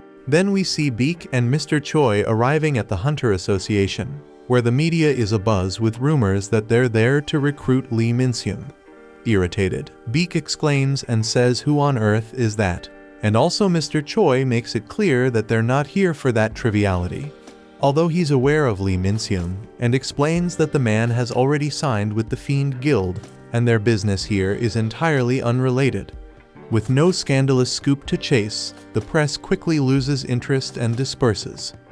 Beak then recalls hearing that Mr. Choi had been troubled by the recent A-rank dungeon, which nearly reached S-rank status. Mr. Choi dismisses it as nothing compared to what the White Tiger Guild suffered at the Red Gate, where real casualties occurred. Beak mentions he even heard that Mr. Choi was almost about to beg him for help, but Mr. Choi insists that things turned out differently thanks to Jin-Woo so much, so that he now plans to give Jin-Woo a grand welcome into his guild. Beak agrees that Jin-Woo saved them too, and the two start bickering over who will be the one to recruit him. Just then, the guildmaster of the Fiend Guild steps in and asks if they're squabbling over Lee Min-seung. They quickly shoot back that they couldn't give a damn about that damn guy, and at that moment, Jin-Woo arrives at the association, utterly baffled by all the commotion. Meanwhile, over at Jinna School, the girls are glued to the news about Lee Min-seung from the Hunter Association. They chat about how Min-seung, an actor with a seriously tainted reputation, is involved in a slew of scandals, with rumors that he sleeps around with every actress he works with. Back at the association, Min-seung himself addresses the media. With surprising determination, he announces that he's decided to become a hunter. He declares that he'll be joining the Fiend Guild under the leadership of its master, Lim Tae-jayu, prompting the media to ask if that means he's retiring from show business. Everyone is shocked that he made such a drastic decision without even knowing his official assessment result. But with a confident smirk, Min-seung asserts that he already knows he's a rank a hunter and that his contract with the Fiend Guild will last for 2 years, after which he'll return to the industry. And by then his scandals will be nothing more than distant memories. He pretends that he's ready to risk his life fighting magic beasts, no matter what his rank might be. Just then, as Jin-Woo tries to sneak into the association, Min-seung's guards block him, telling him he can't enter until the conference is over. Just then, Gun-hee bursts in and announces that Jin-Woo is already his guest, recalling that he had specifically requested they not hold a press conference at this hour. Min-seung bristles at this intrusion, but Gun-hee doesn't give a damn and promptly takes Jin-Woo inside. The media, now even more curious, starts wondering who this mysterious Jin-Woo is. Meanwhile, Min-seung tries to force his way into the association for an appraisal, but Jin-chul intercepts him, warning that he can't get in right now because others are being reassessed. Min-seung seethingly asks Jin-chul if he even knows who he is, threatening that a single word from him could cost him his job, yet Jin-chul, clearly clueless about his shit identity, orders him to stay outside or else. We then see Gun-hee escorting Jin-Woo to the reassessment venue, where Jin-Woo notices that Mr. Choi and Beak are present to review his results. Entering the assessment room, before they begin re-evaluating his power, the assessors ask him what abilities he uses. Jin-Woo casually demonstrates by summoning one soldier, though Gun-hee knows full well that's just the tip of the iceberg, as Jin-chul has filled him in on his true capabilities. Deciding it's time to show his real strength, Jin-Woo summons his entire army, declaring that he can bring forth about 100 more soldiers on command. Gun-hee is visibly stunned by this display, and both Mr. Choi and Beak can practically feel the sheer intensity of his magic, so powerful that it makes them wonder if his abilities even surpass their own. Before long, the appraisal process concludes, and Jin-Woo is issued an S-rank hunter license.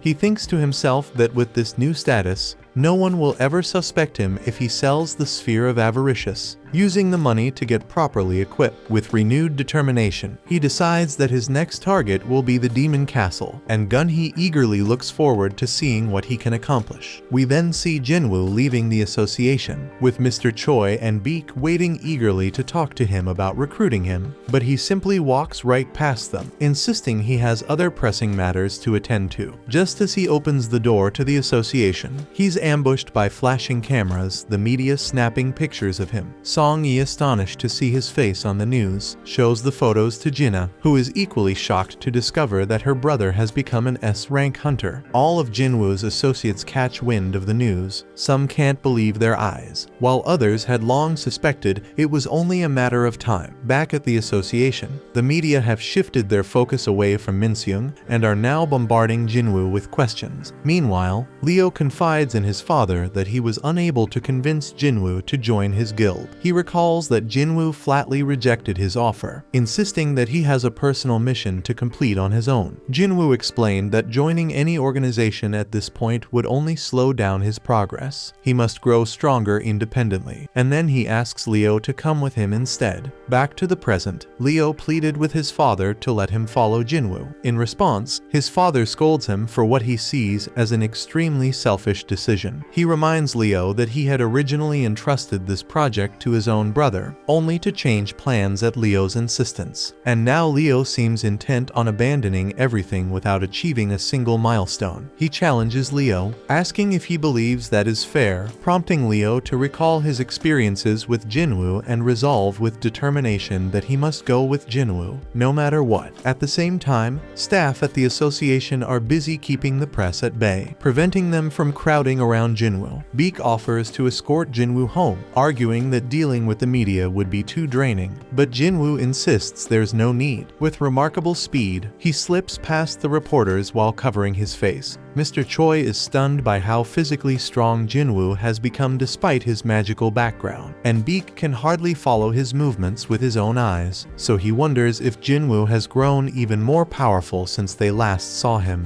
And Jin-Woo himself thinks that all that remains is for him to acquire the right equipment. Later, we see Jin-Woo at an auction house, where he tells a staff member that he's in the market for an item designed to defend against fire-based attacks. When the attendant inquires about its intended use, Jin-Woo explains that he needs something to withstand the intense heat inside a dungeon. He displays a cloak and some rings, noting that while they're reasonably priced, the cost is still a bit steep for him. He wonders if a discount might be possible, but the staff informs him that prices are fixed. However, they add that if he manages to break the glass encasing their equipment, he might just walk away with it for free. Jin-Woo is startled by the staff member's comment and readies himself to smash the glass. Just as he's about to throw a punch, the staff interjects, explaining that he was only joking and that even a slight vibration would trigger an alarm due to the glass's remarkable strength. He apologizes for taking the joke too far, leaving Jin-Woo feeling awkward. Frustrated, Jin-Woo tells the staff that he'd rather see some proper weapons instead. The weapons specialist then leads him over to display a selection of short swords. As they walk, the armor specialist member points out that Jin-Woo somehow managed to crack the glass, even though he never actually touched it. Meanwhile, a particularly hefty short sword is presented to Jin-Woo, and he can hardly believe the outrageous price tag, especially since its strength barely matches that of Kasaka's Venom Fong at best. In response, Jin-Woo pulls out the Kasaka dagger he recently purchased from his personal store and asks the staff how much it could fetch on the market. They confidently tell him it could sell for about 100 million gold, a figure that shocks him given that he originally paid only 2.8 million. This revelation convinces Jin-Woo that items bought at the store are highly valuable, and he begins to think that he might not need to part with the sphere of avaricious after all. Taking a break, Jin-Woo retreats to the bathroom, and the scene shifts to the headquarters of the White Tiger Guild. There, Beak reflects on Jin-Woo's immense strength, pondering how his second awakening might have ended long ago, yet he continues to grow stronger. Beak wonders if he has been approaching things the wrong way, and he starts to consider that perhaps Jin-Woo is a hunter who can keep getting stronger indefinitely. The narrative then cuts to Jin-Woo's home, where Jinna notices that the media has finally stopped bothering their house, an event that delights her because it means she can return to school in peace. Jin-Woo speculates that the association must have intervened to ensure their privacy. fancy. Teasingly, Jinna suggests that he could be on TV if he wanted to, but she begs him not to drag her into it. Jin-Woo shrugs, admitting it's beyond his control, and then announces that he'll be away for a week starting tomorrow, a revelation that leaves Jinna surprised and curious about his plans. At that moment, Leo shows up at the doorstep. When Jinna asks if he's one of Jin-Woo's friends, Leo clarifies that he's actually Jin-Woo's right-hand man. Jin-Woo quickly offers an explanation, telling Jinna that he'll be working with Leo for the next week. Although Leo seems a bit confused at first, a gentle nudge from Jin-Woo helps him understand, and he readily agrees to play along. At night, we find Leo fast asleep in Jin-Woo's room, while Jin-Woo quietly checks on Jinna, thinking that maybe things have finally settled down, though now everyone knows he's an S-rank hunter, so he's got to be extra cautious. To ensure security, he summons Fang's guards from earlier, but quickly notes that only 3 are here, recalling that Fang originally had 4. One of the guards reminds him that the 4th had been sent crashing into the ceiling by one of Jin-Woo's earlier attacks, and his shadow extraction didn't manage to recover him. Jin-Woo shrugs it off, deciding that 3 guards suffice. He then leaves one of them along with 2 ordinary guards to watch over Jinna. Then, while on the rooftop, Jin-Woo reflects on the need to bolster neighborhood security and orders some of his soldiers to patrol the area, ensuring it remains peaceful. Overhead, we then see a majestic flying magic beast soar through the sky. The following day,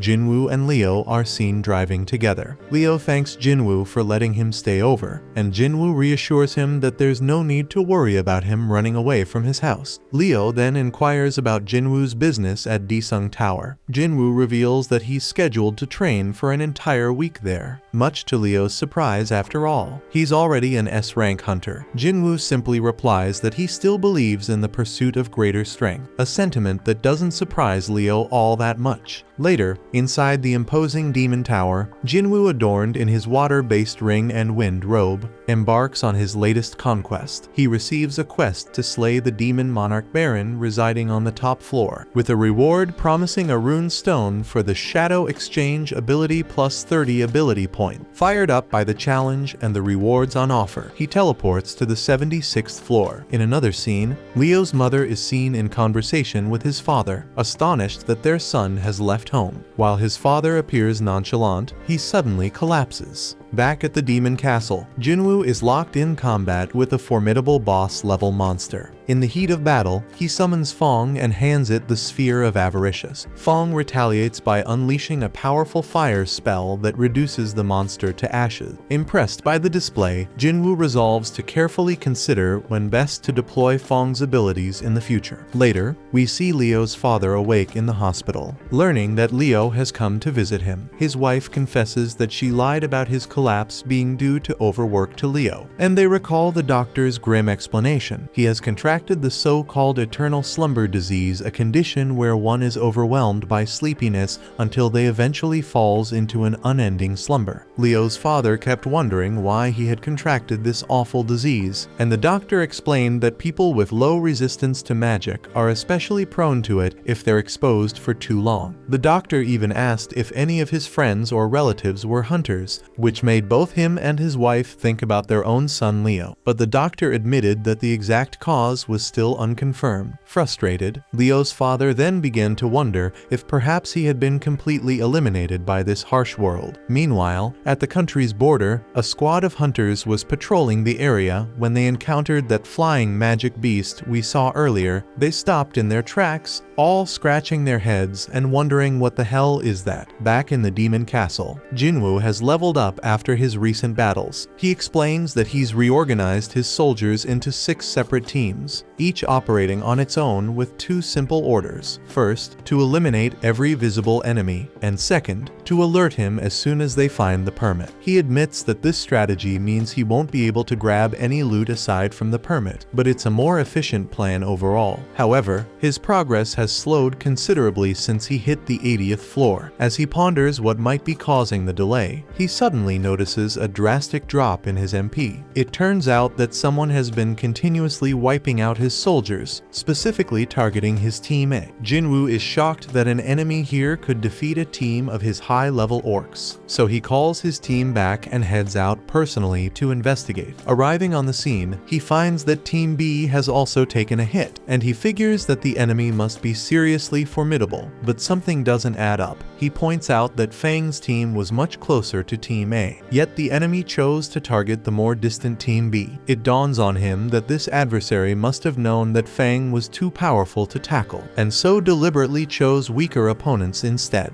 Jin-Woo then deduces that the next target will likely be the Ice Bear squad, and sure enough, he soon spots some demon knights swarming the Ice Bears. The demon knights tear through the bears as if they were nothing more than playthings, and Jin-Woo watches in stealth mode, satisfied with their performance. He deactivates his stealth. One of the knights lunges at him, but he swiftly dispatches the attacker. Then, as two more assailants join the fray, he tears them apart with ease, leaving only their leader standing. He charges toward her, but she seems afraid and retreats. At that moment, Jin-Woo reflects on his long-held curiosity about whether magic beasts feel fear, and he finally confirms with a malicious smile that they damn do.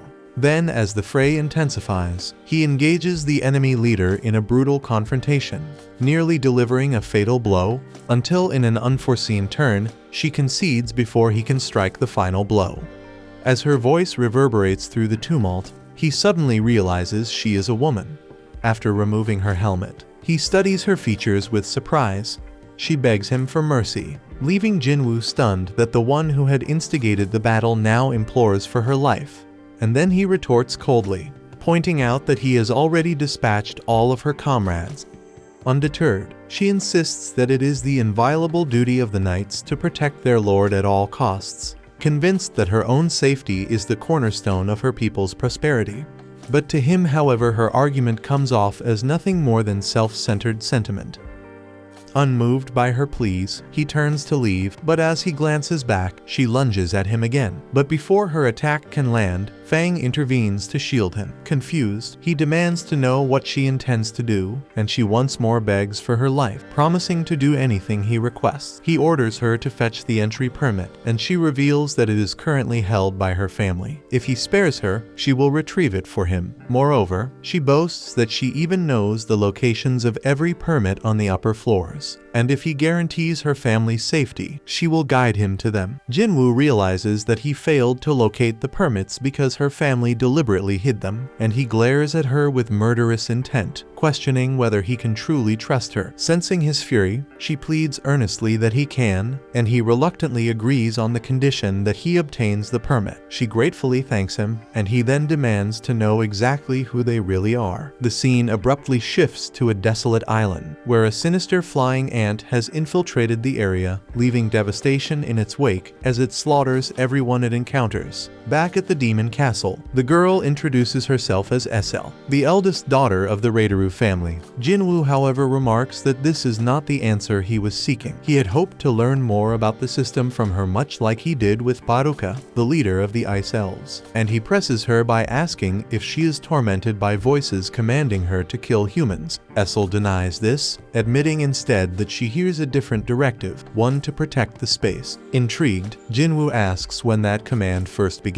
She confesses that it all began the moment she arrived here, and when Jin-Woo presses her about where she was before, she replies that she was in the demon realm, and that everyone only ended up here once they regained their senses. Intrigued, he wonders aloud what they were doing in the demon realm. Suddenly, something odd happens. She starts acting robotic, her voice flat as she explains that they were preparing for war. When he asks who they were gearing up to fight, she reveals that it was against a formidable enemy, so powerful that the demons had to band together to stand a chance, and they were on the verge of fighting that formidable enemy. But just as she begins to elaborate further, an error message suddenly issues from her mouth, announcing that the details are classified and that the conversation is now blocked. Before he can press for more, she faints, and Jin-Woo quickly catches her, realizing that he can no longer ask for any additional information. The scene then shifts to a meeting at the Hunter Association. Officials review photos from the recent flying ant attack on the Japanese outlying islands, and Jinchul reports that the assault caused a total of 294 casualties, with 108 hunters engaged in battle. Among the fallen were 4 E-rank hunters, 1 C-rank, and 1 B-rank hunter. Gunhee is astounded that a single monster could inflict so much damage, and Jinchul adds that the creature was eventually put down by an A-rank hunter who arrived on the scene. Gunhee deduces that the winged ants must possess a rank strength, a fact confirmed by Jinchul, who cites findings from the investigation department after dissecting the monster. Gunhee then points out that the island attacked lies just 120 kilometers from Jeju Island, warning that if those ants develop even stronger flight capabilities, they could easily reach the southern tip of their nation. He immediately calls for assistance from Japan and urges that neighboring countries be alerted. He laments that the inevitable threat is upon them now. He wanted to strike first to prevent casualties, but it appears he was too late. Determined, he declares that the 4th raid mission of Jeju Island is now underway. Back in the demon castle, Essel apologizes to Jin-Woo for suddenly fainting. He gently asks if she's alright, and she assures him that she's fine, even wondering if he had been worried. He admits that he was indeed concerned, then inquires if her home is nearby. Essel gestures toward a house straight ahead, and they proceed inside. Once there, her father is taken aback by the unexpected visitor and wonders if she hadn't noticed the countless troops silently looming in his shadow. Jin-Woo notes with appreciation that her father is quite perceptive, but soon enough Essel's father's forces close in around him, declaring that they won't let him leave alive. Essel intervenes, pleading with her father to stand down, while Jin-Woo calmly reminds her father that he promised Essel not to harm anyone as long as he receives the permit. Having heard that Jin-Woo had defeated both Vulcan and Metis, her father is convinced that Jin-Woo isn't an opponent they can defeat. Reluctantly, he hands over the permit, ordering Jin-Woo to leave. Then, with unexpected boldness, Jin-Woo asks if he might borrow her daughter as well. Startled, her father demands an explanation, so Jin-Woo explains that Essel had earlier mentioned she knew the locations of the permits on every floor. Her father then asks whether Jin-Woo can guarantee his daughter's safety, to which he promises he can. Satisfied, her father permits the arrangement, prompting Jin-Woo to ask Essel to guide him. Elsewhere, we see scientists are busy dissecting the flying ant, examining every detail with intense scrutiny. Back at the castle, Jin-Woo continues his steady ascent through the floors, and soon he finds himself on the 89th floor. There he observes that both Igris and Tank have leveled up, one now holding the title of Elite Knight, while the other is just a knight. He muses that one of them now rivals the strength of an S-ranked adventurer, while the other is comparable to a rank A adventurer. Meanwhile, Essel has prepared an array of gifts for the nobles on the floors above, intending to negotiate permits through these offerings, but Jin-Woo dismisses the need for such bribes. Essel then warns him that the floors above level 90 are managed by high-ranking nobles on a completely different level from the low-level shits he's been fighting, so obtaining permits by mere conversation will be extremely difficult. Jin-Woo agrees, remarking bluntly that no one bothers to talk to someone they consider weak. He recalls that her family is locked in fierce competition with other demon nobles and promises that he will elevate her family to become the most powerful in this realm. Essel then asks him why he spared her family, and Jin-Woo replies bluntly that it's because he likes her leaving her blushing and embarrassed. Jin-Woo muses that he really does get along with simple-minded folks like her and Jinho, so he tells Essel to head back home now. He reminds her that she just warned him things would get tough from here on out, and he doesn't want to drag her into danger. But before she leaves, he asks her to disclose the locations of the permit. Nervously, she wonders if she's useless to him, but he reassures her that isn't the case. In fact, he believes it wouldn't be safe for her to go ahead with him. Still determined to follow him and witness his achievements, she insists on coming along, so he agrees, and together they ascend to the 90th floor. There Jin-Woo battles the monsters advancing ahead, and he realizes that Essel was right. Both the strength and the sheer number of monsters in this area far exceed those on the lower levels. Nonetheless, he manages to push forward with little difficulty until he finally reaches the 97th floor. The scene then shifts to the Hunter Guild, where we learn that both Mr. Choi and Cha-hee have received a call for the 4th raid on Jeju Island. Mr. Choi reveals that all the S-rank hunters in the country have been mobilized, and Cha-hee wonders if this means Jin-Woo will be involved as well. He then informs her that they will be cooperating with Japan this time, since the flying ants have also been threatening that region. Cha-hee asks when the raid will commence, but no exact time has been decided yet, though he believes it will start soon because the hunters from Japan's ultra-large guild are scheduled to arrive in their nation later today to discuss the situation. Meanwhile, we see Jin-Woo on the 100th floor of the demon castle, where he spots a wyvern circling overhead. The creature lands, and riding it is none other than the demon lord, Baron. Jin-Woo is struck by the overwhelming aura emanating from Baron and wonders if he has any chance of defeating him. Essel freezes in fear at the sight of the demon monarch, and Jin-Woo realizes he must bring Baron down from his ride first because fighting an opponent in the air would be far too challenging. Baron then soars upward, summoning demons to attack Jin-Woo. Essel panics, unsure of what to do, and Jin-Woo quickly summons his army, now enhanced by his monarch's domain. Together they engage the summoned demons, wiping them out with ease, which leaves Essel in awe of Jin-Woo's power. Still, she remains uncertain whether he can ultimately prevail against Baron, as he is merely an invader, and she wonders whose side she should ultimately choose. Baron then unleashes a torrent of lightning that cascades from the sky in a devastating area of effect attack, decimating Jin-Woo's soldiers and sapping a large portion of his mana. Essel nearly gets caught in the storm, but Jin-Woo quickly shields her. He realizes that this isn't ordinary lightning. It's a wide-range assault with a stunning effect. Though he knows his soldiers can be revived, repeated hits like this will rapidly sap his MP. Determined to act before his resources are completely depleted, he activates his dash and stealth skills to charge at Baron and target his wyvern. However, Baron effortlessly blocks his attack, and Jin-Woo is taken aback that his stealth detection was penetrated. Baron then hurls Jin-Woo forcefully to the ground and attacks with a homing lightning breath. Jin-Woo dodges the attack, but it is intercepted by Fang, who saves him at the last second. Just then, Igris steps in and slices off the wyvern's head, bringing Baron crashing to the ground. Jin-Woo breathes a sigh of relief, glad that the demon lord has been forced to the ground because he was growing weary of constantly looking skyward. The scene then shifts to the Hunter Association, where a meeting is underway with Goto Ruji, the guild master of the Draw Sword Guild, accompanied by his interpreter Hankawa. Gunhee explains that the Draw Sword Guild is one of the largest in Japan, boasting 11 rank hunters and standing as the second largest guild in Asia. He comments that Goto exudes an inspiring aura and truly lives up to his legendary reputation. Hankawa then thanks the association for accepting their proposal to form a joint assault team. Gunhee, not wanting any fuss, tells her not to mention it further. After all, they were the ones who first requested support. Hankawa then explains that their research, based on information gathered and the dissection of the winged ants, has revealed two critical points for the mission. First, the flying ants grow rapidly after hatching, but have a lifespan of only 1 year, meaning that if the queen is killed, the rest will perish within a year. The second key finding concerns the ants' behavior. Based on records from 3 previous raid missions, the researchers discovered that the ants are strongly attracted to potent magic power. Hankawa remarks that this trait will be crucial in devising a strategy for the upcoming mission, and Gunhee agrees, noting that they've analyzed the ants' movements with remarkable thoroughness. Hankawa then translates for Goto, explaining that their guild plans to send 10 out of their 11th rank hunters, all tasked with luring out the ants, while the Korean hunters are slated to eliminate the queen ant. Jinchul then expresses some reservations, pointing out that this strategy might force the Japanese hunters to face thousands of ants head-on. Goto, however, is unfazed since his hunters will merely act as bait rather than engage in full combat, and their AI simulation confirms that this is the optimum plan, and Gunhee agrees to the plan. Back in the demon castle, Jin-Woo's army continues its fierce battle against the demons, and Jin-Woo himself fights relentlessly. He barely finds time to gulp down a mana potion before he notices his MP rapidly depleting. We then see Igris, Iron, and Fang locked in combat with Baron, who seems to effortlessly block all incoming attacks, including Jin-Woo's own strike, and in a brutal moment, Baron seizes Jin-Woo by the head, poised to finish him off. Yet Igris intervenes, intercepting Baron's sword, and Jin-Woo takes advantage, slashing one of Baron's hands while Igris stabs the other, and Jin-Woo's shadow army holds the demon down. In retaliation, Baron unleashes another lightning breath that wipes out a large portion of Jin-Woo's forces, leaving him alarmed as his MP reaches critical lows. Undeterred, Baron summons his blades and engages Jin-Woo in a rapid exchange of blows. The high-speed duel sees Baron gradually overpowering Jin-Woo, and he even manages to disarm him. As Baron attempts to deliver a finishing lightning breath, Jin-Woo holds down his arms. Just then, Baron lunges again with his lightning breath, but in a sudden twist Essel throws her blade to divert his focus. Seizing the opportunity, Jin-Woo channels the power of his ruler's hand, and with a display of raw strength, he rips off Baron's arms. Not willing to give up, Baron tries once more to release a lightning breath, but Jin-Woo counters with a devastating uppercut that blasts the demon's head from his body, defeating him once and for all. Jin-Woo then collects Baron's soul, thus completing his soul collection quest, and he instructs Essel to inform her father that the Reiteru family is destined to rise to the top of the ranks in this tower from now on.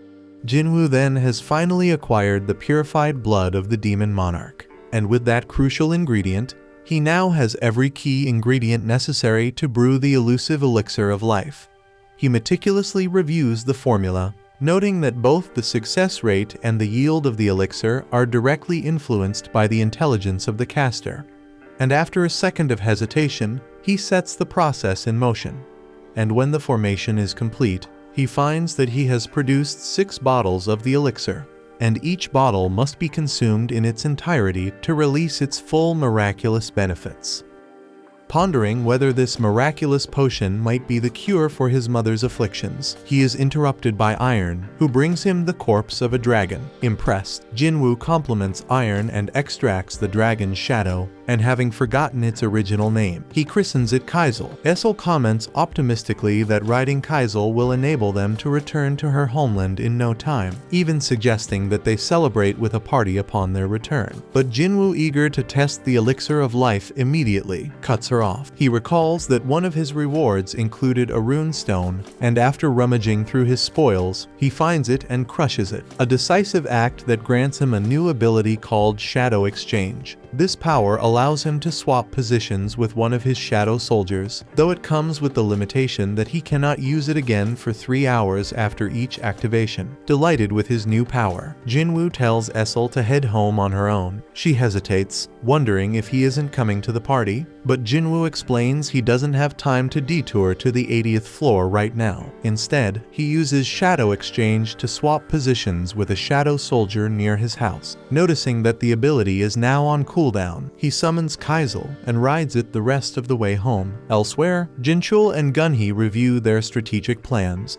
Gunhee outlines that they intend to use the hunter's combined magic power as bait to lure out the flying ants. Following that, they will deploy special interference waves designed to disrupt the ants' sensory communication. Seizing this window of opportunity, the special forces are set to infiltrate the nest and eliminate the queen. Jinchul remarks that the crucial challenge now is whether the interference waves will work as planned, and although Gunhee shares some of his unease, he remains confident that the investigation's findings are solid and align with their conclusions. He reassures everyone that they also have a contingency plan in case the waves fail, so for now, they should focus on thoroughly preparing a team of hunters to head to the island. Shifting the topic, Gunhee asks Jinchul if he's managed to contact Hunter Jin-Woo yet, but Jinchul admits that his attempts have yielded no response so far. The scene then shifts to Beak enjoying a drink with Byung-gu. Byung-gu then cracks a lousy joke that barely elicits a chuckle from Beak. Beak then explains that Byung-gu is an S-rank healer who retired at a young age, a rarity among hunters who usually suffer permanent injuries. Despite his retirement, Byung-gu remains one of Beak's best friends and an eccentric character at heart. Byung-gu then inquires if Beak is truly headed to that island again, and Beak confirms that he is. Byung-gu reminds him of the tragic fate of Yoonseok,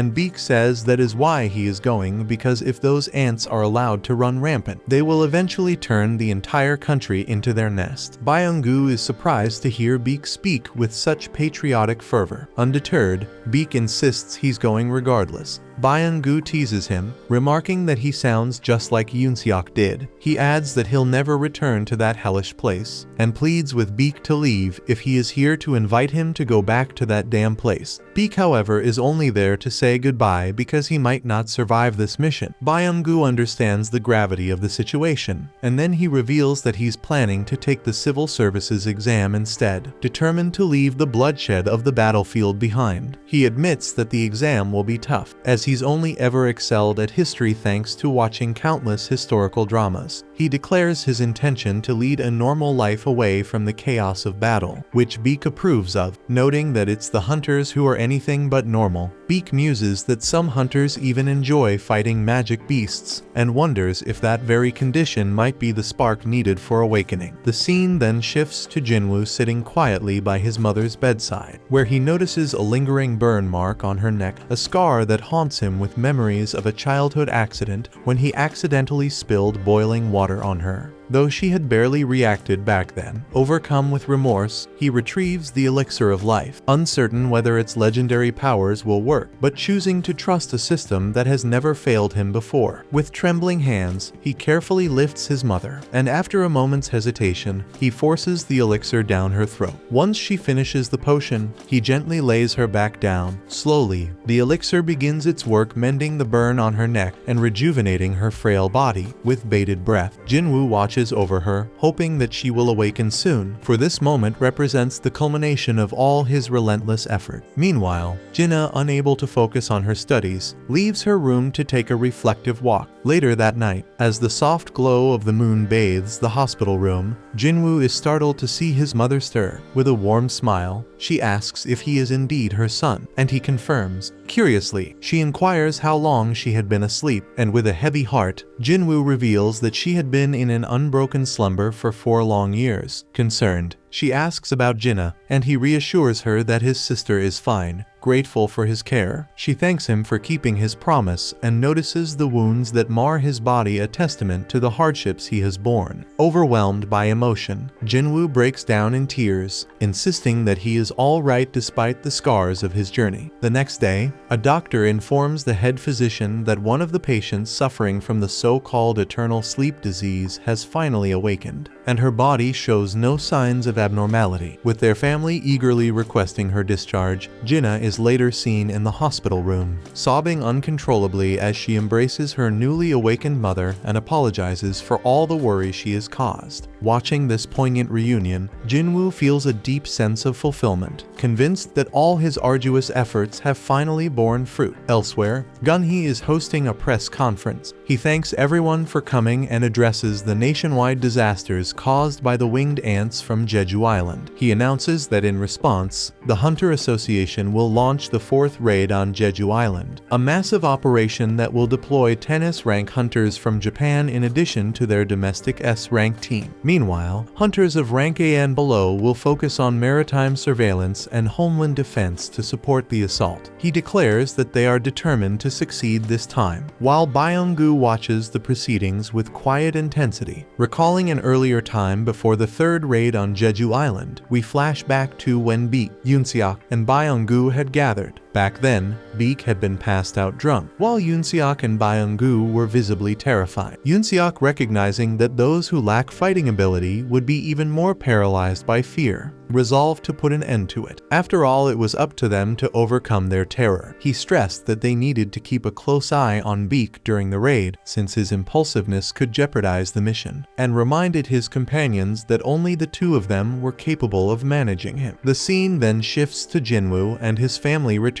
to their apartment. Their mother is shocked to see the place in disarray. Jin-Woo asks his sister what she has done in his absence, but their mother dismisses his concerns and suggests that they all clean together. As they begin tidying up, Jin-Woo reflects that this simple act of domestic life is what he had been working for all along, yet his heart is heavy with unease. He wonders if in his role as a hunter, he has crossed a line he should never have, a thought that lingers in his mind. Their mother then casually asks if their father has been in touch during the past 4 years. The siblings exchange silence before she shifts the subject, revealing that she recently heard the news that Jin-Woo has become a hunter. She reminisces that their father was once a firefighter, someone she married because he looked so heroic while saving lives, and proudly states that Jin-Woo has inherited his trait. Jinna adds that she aspires to become a doctor to save people, and their mother insists that she too has inherited their father's noble qualities. At that moment, Jin-Woo's phone rings. The scene then shifts to the Hunter Association, where Gun-hee has just wrapped up his press conference. He remarks that he didn't expect anyone to approach them so soon afterward, and it turns out they're talking about Thomas Andre, the renowned American S-rank authority hunter. Jin-chul confesses that he had half expected Thomas to show up, given the timing of recent events, but Gun-hee is skeptical. He muses that someone with power equivalent to a nation's military would rarely meddle in another country's affairs. Jin-chul agrees, wondering why Thomas would interfere here, while Gun-hee speculates that he might simply be passing by, or perhaps he's here to intimidate them about Hunter Dong-soo, or to verify something. Gun-hee also wonders if Jin-Woo is still out of reach, but Jin-chul reassures him that they've already been in contact with him and that he should be arriving soon. Shortly thereafter, Jin-Woo appears at the association and learns that the raid on Jeju Island is set to depart in 4 days. Gun-hee inquires whether Jin-Woo plans to lend his strength to the mission, and Jin-Woo admits that it might be a good chance for him to level up since Jeju Island is practically an exp farm. Although he feels he has already achieved his major goals and sees little reason to keep fighting indefinitely, just as he's about to voice his reservations, he suddenly senses an immense surge of magical energy. Gun-hee is astonished that he can detect it from so far away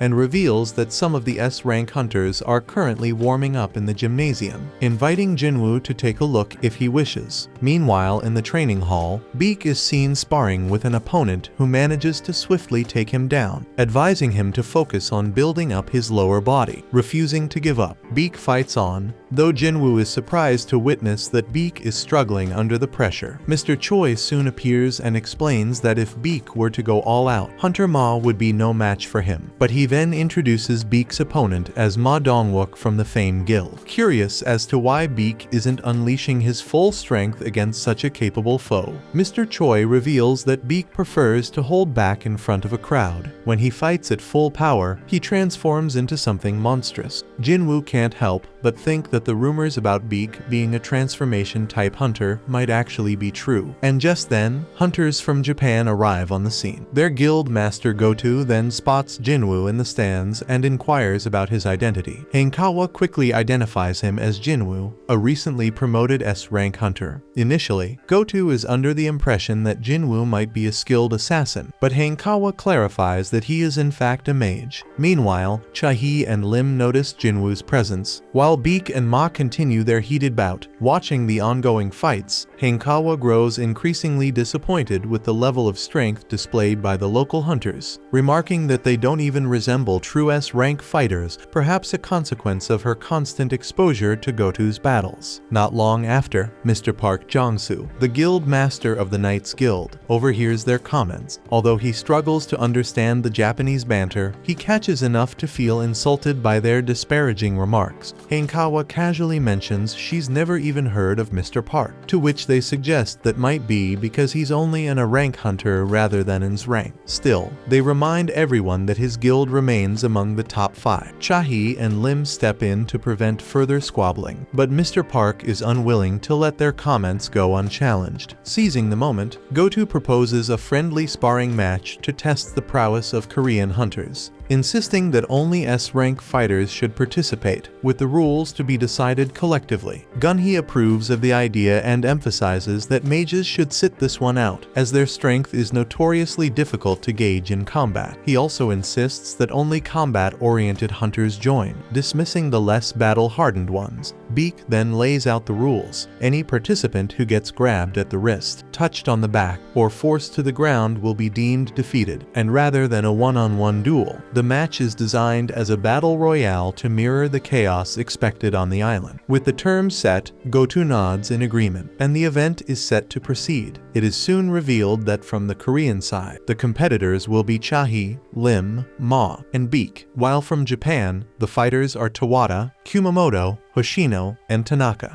Jin-Woo observes the gathered contenders in the ring, his gaze sharpening as he notices something unusual. Go-To remains completely uninvolved. This unexpected development piques his curiosity, offering him a rare opportunity to witness an intense showdown between S-rank hunters.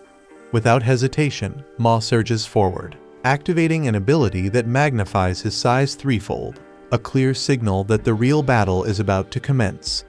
As the battle erupts, Bleak pursues an opponent attempting to flank his allies, while Ma matches his colossal brute strength against Tanaka in a series of incredibly intense, bone-crushing punches. Meanwhile, Lim faces an opponent whose speed is almost supernatural, and this foe keeps a safe distance until at one point he lands a kick to Lim's temple. Once Lim finds an opening, he fires his projectiles at the enemy. His attack nearly hits Tanaka, prompting Tanaka to shout for Hoshino to knock Lim down before the situation escalates further. From the sidelines, Mr. Choi watches the fight with a mix of concern and curiosity. He asks Gun-hee whether the arena is reinforced with high-quality magic gems. Gun-hee confirms that it is, though he adds that the current standards might need an upgrade, as these fighters are literally breaking everything. As Bleak chases his rival, he reflects bitterly that these hunters are truly the cream of the crop among the Japanese S-ranks. If the association ever hopes to win, it will take some heavy lifting. Adopting his monstrous form, Bleak attacks fiercely, yet his opponent always manages to slip away. In a moment of frustration, Bleak concludes that Kumamoto, in particular, is not built for direct combat. Kumamoto, aware that he narrowly escaped, silently admits that this kind of brawl isn't his forte. Bleak glances over at Go-To and imagines that the purpose here is to test his subordinates' readiness for the upcoming battle against the ants. Seizing this moment, Bleak transforms into an even more advanced form, feeling honored to provide the answer Go-To seeks. As Kumamoto struggles and attempts to flee from Bleak's relentless pursuit, Bleak's speed proves too overwhelming, although his claws never quite manage to land a decisive blow. From the audience, Mr. Park scrutinizes the intensity of the skirmish, concluding that as an A-rank hunter, he stands no chance in such a high-level ring, even though his sycophantic subordinate insists otherwise. Amid the chaos, Tanaka has already finished off Ma, and while Hoshino subdues Lim and ends their duel, Bleak clearly dominates his own fight. Yet, Kumamoto persistently dodges every attempt by Bleak to strike him. Finally, the two victors from the duels step forward to support their struggling comrade, positioning themselves in front of Bleak in a show of solidarity. Meanwhile, Cha-hee keeps her opponent under control with a flurry of rapid attacks. After landing a solid hit on the Japanese woman Tawada, she realizes she must dash off to aid Bleak. But as she sprints away, Kumamoto suddenly appears behind her. With astonishing reflexes, Cha-hee reacts, immediately drawing blood from Kumamoto, whose eyes flare up an intense, monstrous red. Outside the ring,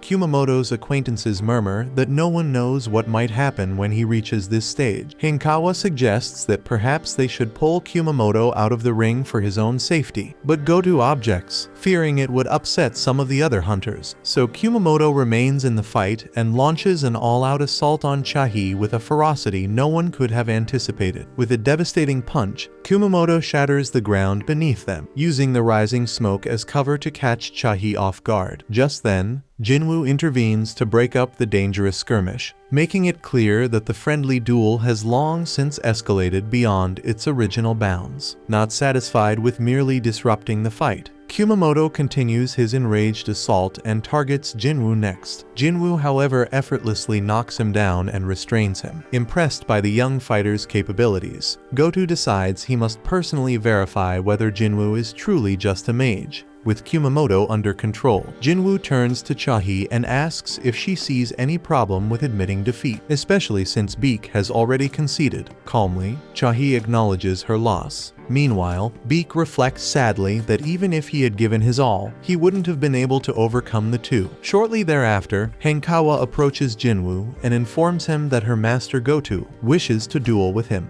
Observing Goto's unmistakable fighting spirit, Jin-Woo recognizes this as an excellent opportunity to test the power he acquired in the Demon Castle. At the same time, Goto grows irritated when he realizes that Jin-Woo even smiles at the prospect of challenging him. Hankawa then confirms that Jin-Woo has accepted the duel, but with one condition: Goto must fight without holding back. In another part of the world, a TV news report announces that the fourth raid on Jeju Island is fast approaching. Noticing that Juhee is watching the report, a woman asks if she's planning to work, but Juhee replies that she's off today. Nonetheless, the woman insists that the hunters must remain focused on the raid and not become idle. After this brief exchange, Juhee steps out onto the balcony to make a call regarding the defense forces for the Jeju Island expedition. Back in the training room, Lim asks with a mix of curiosity and concern about what's going to happen now, and Ma casually replies that Jin-Woo is about to face Goto in a duel. Cha-hee reflects quietly that she has seen Jin-Woo fight in an A-rank dungeon before, but she isn't entirely sure if he's truly ready for a challenge of this magnitude. Beak then inquires whether Cha-hee isn't bothered by being surrounded by so many hunters, to which she coolly responds that on the battlefield, one can't afford to hold their nose all the time. In fact, it might be better to stop those overly confident fighters too. Beak agrees, admitting that while he would typically favor a duel between a fighter and a caster, now he finds himself sharing the same sentiments as his partner. After all, if Jin-Woo is indeed an awakened mage capable of growing stronger, no one really knows what might happen. With that, Jin-Woo announces that he's ready to fight. No sooner does he speak than Goto immediately lands a punch aimed at Jin-Woo's face, though Jin-Woo dodges it just in time, sarcastically remarking that he couldn't even finish his sentence. Sensing the formidable aura radiating from Jin-Woo, Goto begins to doubt that he's merely a mage. Either way, it's time to discover Jin-Woo's true nature. With renewed determination, Goto launches an all-out attack. Moving with incredible speed, Jin-Woo acknowledges that his opponent is indeed a cut above the rest of the S ranks, but he simply isn't fast enough to land a hit. Infuriated by the smug smile on his rival's face, Goto intensifies his assault. From the sidelines, Lim admits somewhat helplessly that he can't see a thing, while Ma points out that Jin-Woo must be exceptionally tough to be able to dodge those powerful punches.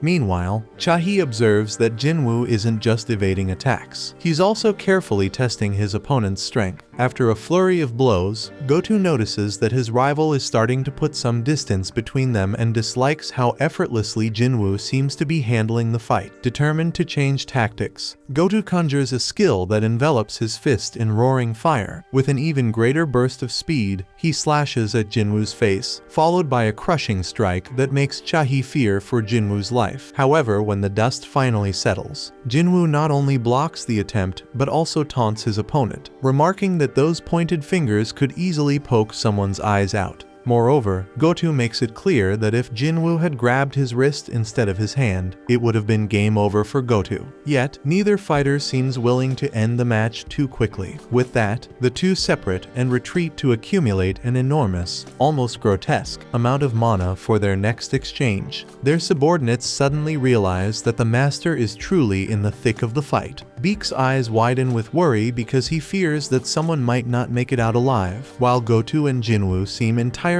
fixated on their duel. Riding the crest of powerful waves of mana, the two charge into a direct confrontation. At the same time, Beak and Cha-hee intervene by grabbing Jin-Woo, and the Japanese side holds back their leader, convinced that the battle would otherwise spiral wildly out of control. Finally, Beak orders Hankawa to instruct the master to call a halt to the fight. Once the confrontation ends, Ma can't help but joke that the young fighter faced the mighty Goto and ended up with nothing more than a scratch. Jin-Woo reflects that although he took a significant risk, he now has a keen understanding of everyone's strengths, and he even managed to infiltrate soldiers into the shadows of 5 of them. As the Japanese guild prepares to depart, Gunhee warns Goto that he'll be sending information about all the hunters involved in the upcoming raid. Later, when they're alone, Gunhee sees Jin-Woo approaching and Jin-Woo casually asks him about the Jeju Island mission. At the same time, Go-to calls a man named Ruji and tells him about a very powerful hunter in the area whose name is Jin-Woo, who has recently undergone a reawakening and been elevated to S rank. Ryuji finds it odd that this formidable hunter's name isn't on the raid list, a fact that also surprises Go-to. Similarly, Cha-hee remarks to Mr. Choi that Jin-Woo isn't joining them on the mission. Mr. Choi believes Jin-Woo has his reasons, yet he insists that something must be said about it. At that moment, Beak notices that even Byung-gu is absent from the mission. In the end, Mr. Choi concludes that with 15 East rank hunters still at the association's disposal, victory is assured. As night falls, Jin-Woo returns home to a warm welcome, where his mother and sister greet him with dinner already prepared. With a relieved smile, he announces his return. During the meal, he reflects on how his mother had awakened after 4 long years in a coma and admits that she needs him. For that reason, he has decided not to join the Jeju Island mission. At the same time on that same island, the Queen Ant laments that her subjects have begun devouring one another due to a severe shortage of prey, a situation that simply cannot continue. The Queen herself knows that to leave the island, she must have an even stronger offspring capable of leading her kingdom. At that moment, a creature breaks free from its egg and undergoes a dramatic mutation, transforming its body and color to become more human-like with 2 arms and 2 legs. The Queen urges her offspring to grow stronger, and in response, the newly emerged creature lets out a disturbing,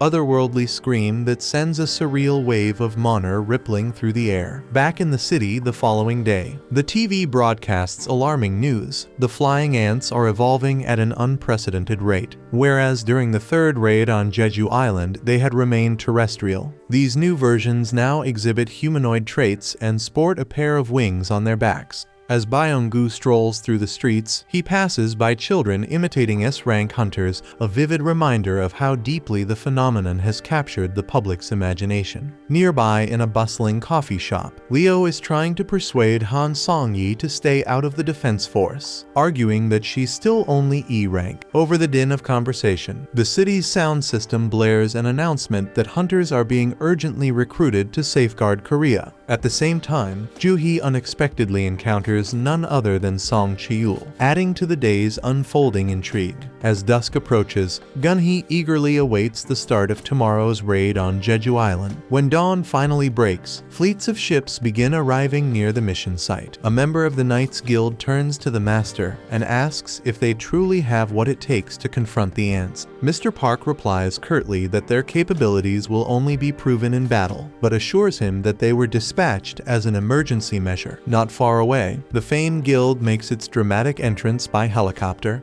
The leader Ma bids farewell to the vice master as he sets off for war. Nearby, as always, Min-seung draws countless media clicks with his usual flair, while Lim demands that someone retrieve him immediately to prevent further chaos. Throughout the attack fleets and among the coastal guard, worried expressions can be seen on the faces of the hunters. In a meeting with Association President Gun-hee, Jin-chul reports that all units are fully prepared. Gun-hee is visibly pleased to see so many volunteers ready to defend the country, and is relieved when news comes in that a certain individual had reconsidered and decided to join the offensive. At that moment, Beak is startled to see Byung-gu approaching, and the 2 old friends greet each other warmly. Meanwhile, at the island's center, the elite Japanese group has split into 4 teams, each assuming strategic positions. As the hunters are airlifted to their mission zone, they notice that a team of cameramen has been dispatched by the board to broadcast the battle live. Ma inquires whether the cameraman is safe, and the man reassures him that he's accustomed to filming in hazardous conditions. Ma adds with a touch of weary hope that he wishes this would be the final S-rank raid on the island. After all, if these raids persist, the entire country might vanish. Beak silently agrees and muses that a national hero must emerge from this confrontation. Jin-chul then informs Gun-hee that the attack team is ready to move out. With that, Gun-hee announces the commencement of the 4th raid on Jeju Island. In a parallel development, Go-to orders his 4 diversionary forces to operate at full strength, unleashing an astonishing surge of mana that leaves Beak high above in the helicopter, visibly impressed. Amidst the chaos, swarms of ants begin emerging from a nearby anthill. Mr. Choi strides to the rear exit of the cargo aircraft, and with brutal efficiency, blows up the insects. Yet, as an endless stream of ants appears every second, he quickly realizes that he must push himself even harder. Once he finally manages to eradicate the threat, he asks if it's time to land. With the helicopter now grounded, Bleak confidently asserts that the Japanese will be able to distract the ants for an hour, enough time for the Koreans to eliminate the Queen. Back in the operations room,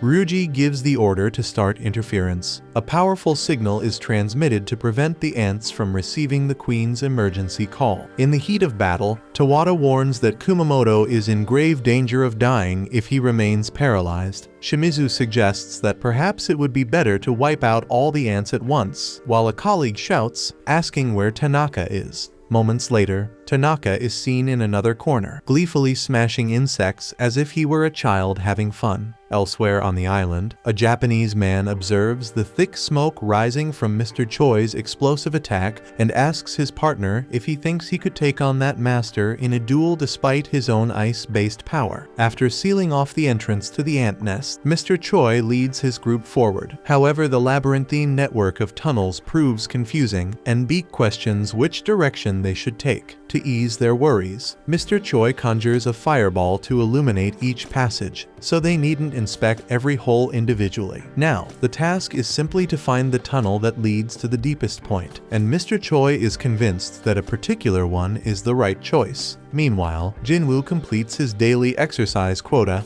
and, in a moment of relaxation, imagines that the S-rank hunters on the expedition will handle the ant problem without much trouble, even though he isn't there himself. As the group follows the promising path selected by Mr. Choi, Lim speculates that the Queen might have fled, but Beak reminds him firmly that escaping from this island isn't an option. At that precise moment, Mr. Choi gathers his comrades to inspect an egg chamber, which leads them to believe that the Queen is nearby. Moments later, they spot a giant egg, and the sight fills the team with dread as a creature does seem to have emerged from it. Elsewhere, we see that Tanaka has injured his shoulder and asks for healing from the group's healer Shimizu, but instead of immediately tending to him, she teases him, demanding something in return. However, before anyone can react further, the Ant King suddenly appears, and in a brutal twist rips Shimizu's head off, an act so shocking that it plunges the team into terror, and that shit seems like that damn Hunter x Hunter Ant arc all over again.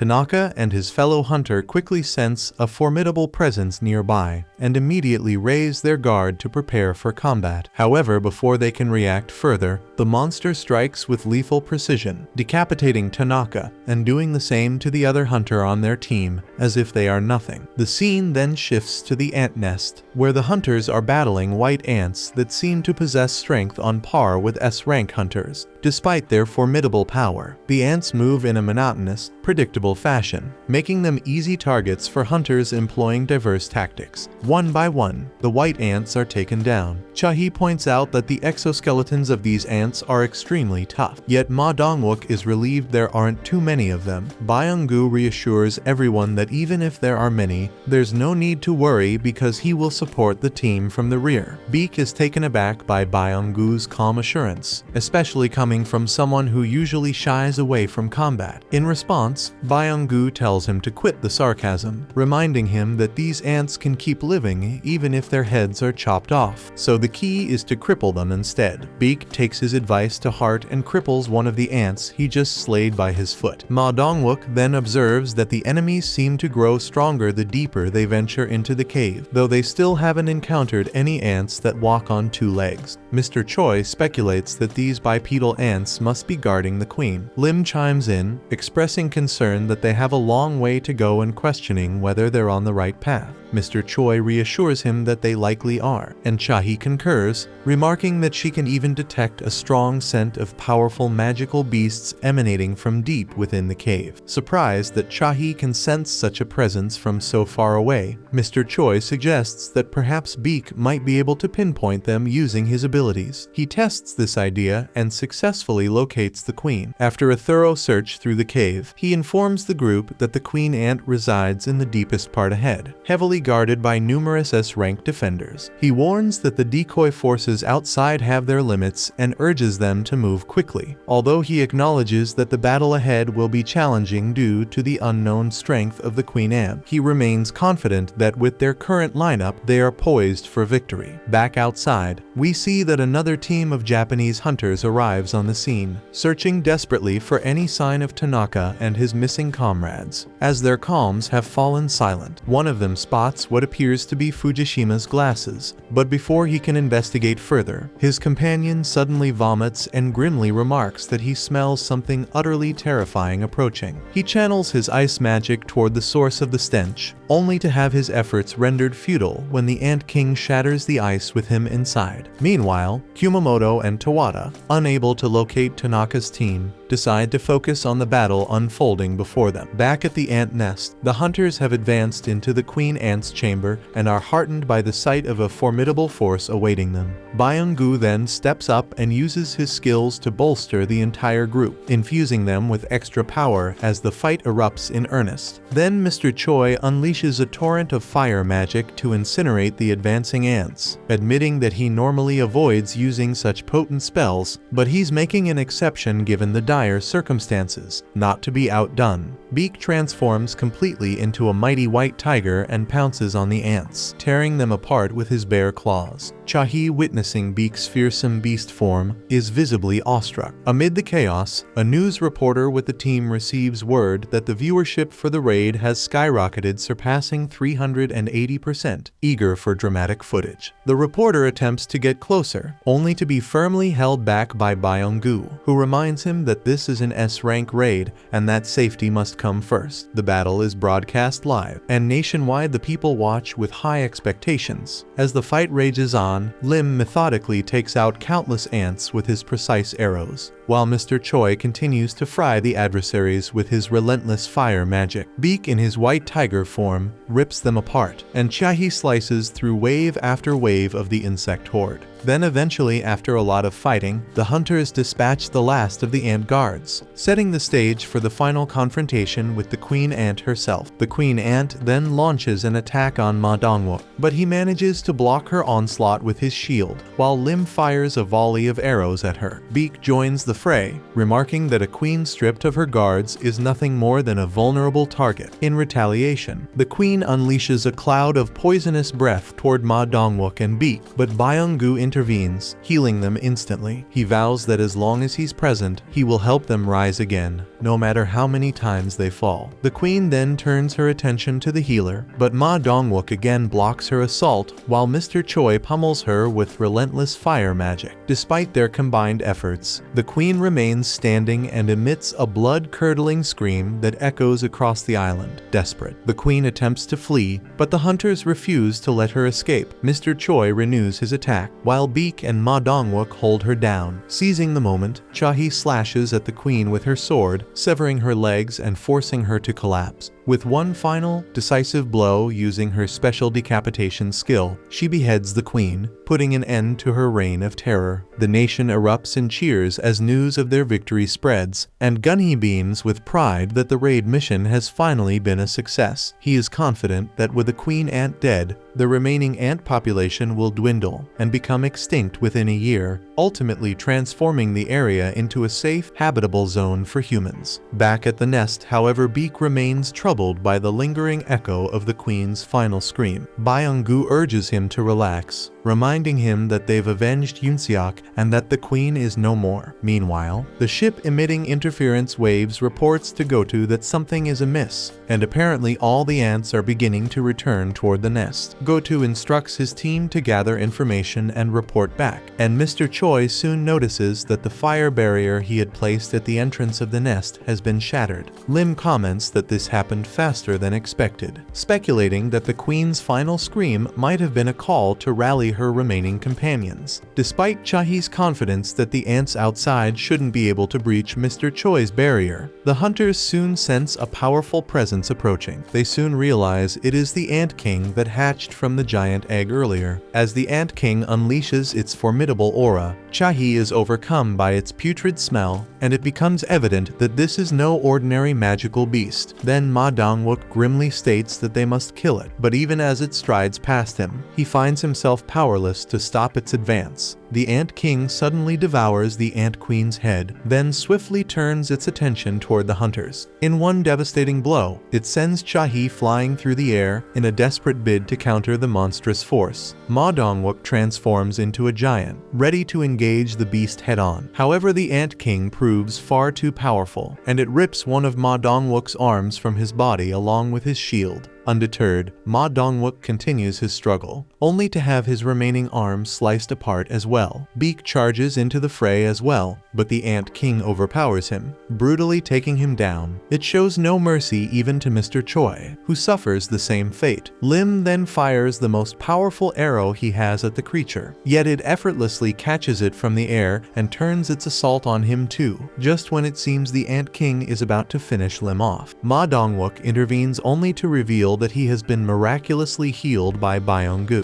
Byung-gu, having gone into hiding using his camouflage skill, explains that once he activates this ability, he becomes completely invisible, though it renders him immobile, but this is a small price to pay if he can heal them while he is safe. And with quiet determination, Byung-gu asserts that as long as he is around, their team will not fall. But the Ant King focuses on Ma Dongwook once more, battering him relentlessly and treating him like a mere plaything. Suddenly, it senses Byung-gu despite his invisibility and viciously stabs him in the chest before he can even react. In his final moments, Byung-gu uses his last breath to urge Beak to run away. Then the Ant King, in a gruesome display, bites his head off. Beak tries to counterattack, but the creature grabs him by the neck, forcing him to revert back to his human form. In a chilling moment, the Ant King echoes Byung-gu's last words, demanding that Beak flee, and through that single phrase, the Ant King demonstrates that it has learned to understand human language. It coldly declares that the hunters are too weak, reminding them that his queen is dead and that merely killing soldiers will not mend that loss. It then inquires about the whereabouts of their king, but then it senses someone formidable nearby, so it abruptly leaves the nest. Beak wonders if the Ant King was referring to Gotu, but there is no time for speculation because they must depart quickly. Soon he notices that the other ants have also returned. Outside, Gotu's team discovers that two of their units are unreachable. Gotu initially considers the possibility of poor reception, but dismisses it since communication signals are strong. He then contacts Tawada's team, asking if they can reach the missing teams. Tawada replies that they cannot and asks Gotu if he wants them to go over and check, but Gotu states that there is no need because they are already en route to investigate, and he instructs them to wait for him at the designated rendezvous point once they are finished. Gotu and his team finally reach the location where the missing squads were expected, but all they find are the dead bodies of the unreachable team.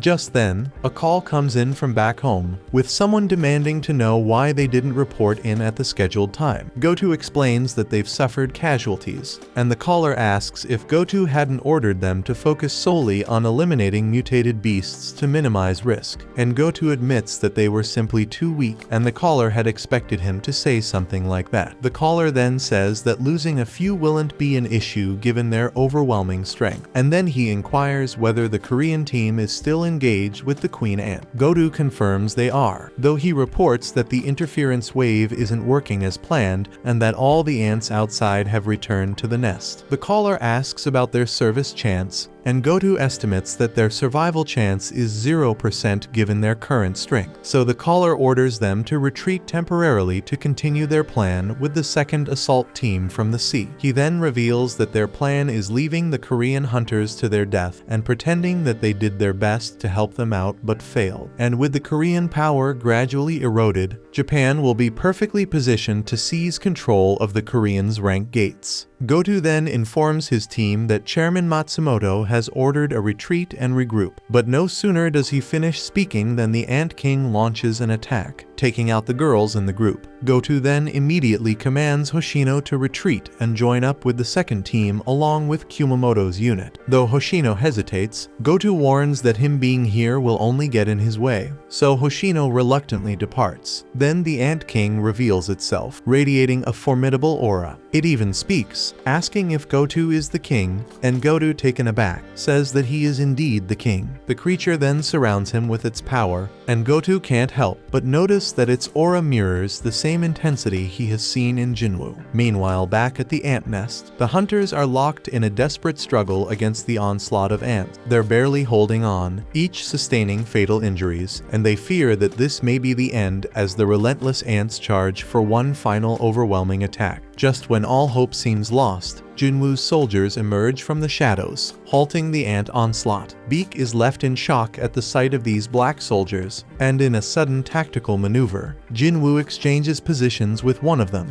Suddenly, a portion of the swarm of flying insects breaks away and launches a fierce assault. However, the shadows stand their ground unwaveringly. Their elite warriors Iron, Fang, and Igris spring into action, unleashing their formidable abilities to ensure that not a single enemy breaches their defenses.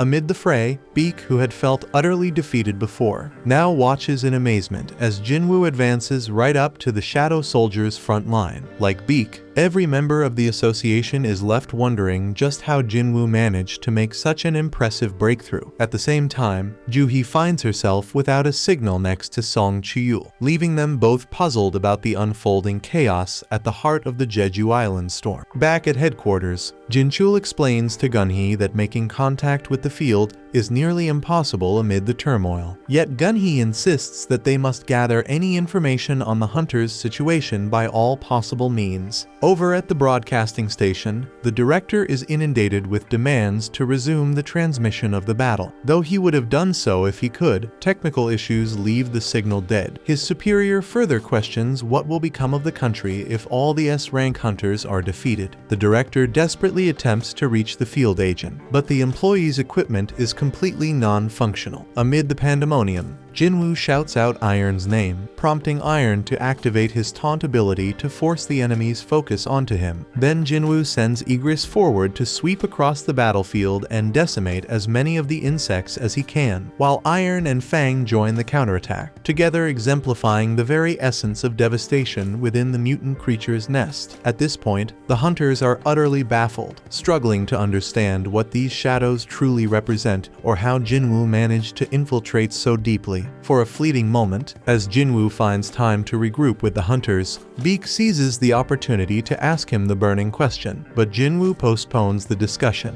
knowing that their immediate priority must be tending to the wounded. Clutching a healing potion, he instructs Dong-wook to drink it, but then he suddenly remembers that the item cannot be transferred. Dong-wook then wonders if the substance is some kind of healing medicine, or perhaps summoning magic, until Jin-Woo tells him to drink it. Once he does, Dong-wook is instantly enveloped by a vibrant green energy that mends his severe injuries. One by one, nearly everyone takes the potion and is fully healed. However, when it comes to Cha-hee, the healing item fails to work because her health is so critically low. Much like that time when Jin-Woo himself suffered from the same ailment. To make matters worse, Cha-hee's aura continues to wane, leaving the only option to clear an escape route for her as quickly as possible. But on the other side of the trench, escape doesn't come easily because the passageways are clogged with throngs of insects, steadily reducing any chance of a safe retreat. At the same time, Gun-hee joins a meeting with his associates to get an update on the attack team's situation. However, all communications from the island have been abruptly cut off, leaving everyone in the dark about the unfolding event. Frustrated, Gun-hee demands that the signal be restored by any means necessary, and orders that medical and rescue teams be put on standby immediately. Seated in his chair, Gun-hee seethes with anger over how much he has aged because he feels useless, wishing desperately that he could be out there fighting alongside his comrades instead of just watching helplessly, while all he can do now is hope that everyone else remains safe. Back at Jin-Woo's home, we see Jinna giving a swift whack to the TV in a valiant effort to get the broadcast working again. Unfortunately, not only does the signal drop, but the television itself ends up breaking. Still undeterred, she refuses to give up on finding a way to watch the raid, so she goes to her room to watch it on her phone. Over in the Japanese camp, Ryuji informs the president of Japan that Goto's vital signs have completely vanished. Based on the last transmission before the signal was cut, it appears that a formidable enemy attacked Goto, and he was most likely killed. Confronted with this tragic news, President Matsumoto demands an update on the remaining guild members, warning that any further losses could jeopardize the next stage of their plan. Then, after ending the call, an enraged Matsumoto slams his fist on the table, bitterly labeling Goto as useless for having fallen. At the insect nest, Iron smashes hundreds of foes with his overwhelming strength, his blows reverberating through the chaotic battlefield. Jin-Woo watches with a mix of pride and concern as his elite units perform brilliantly.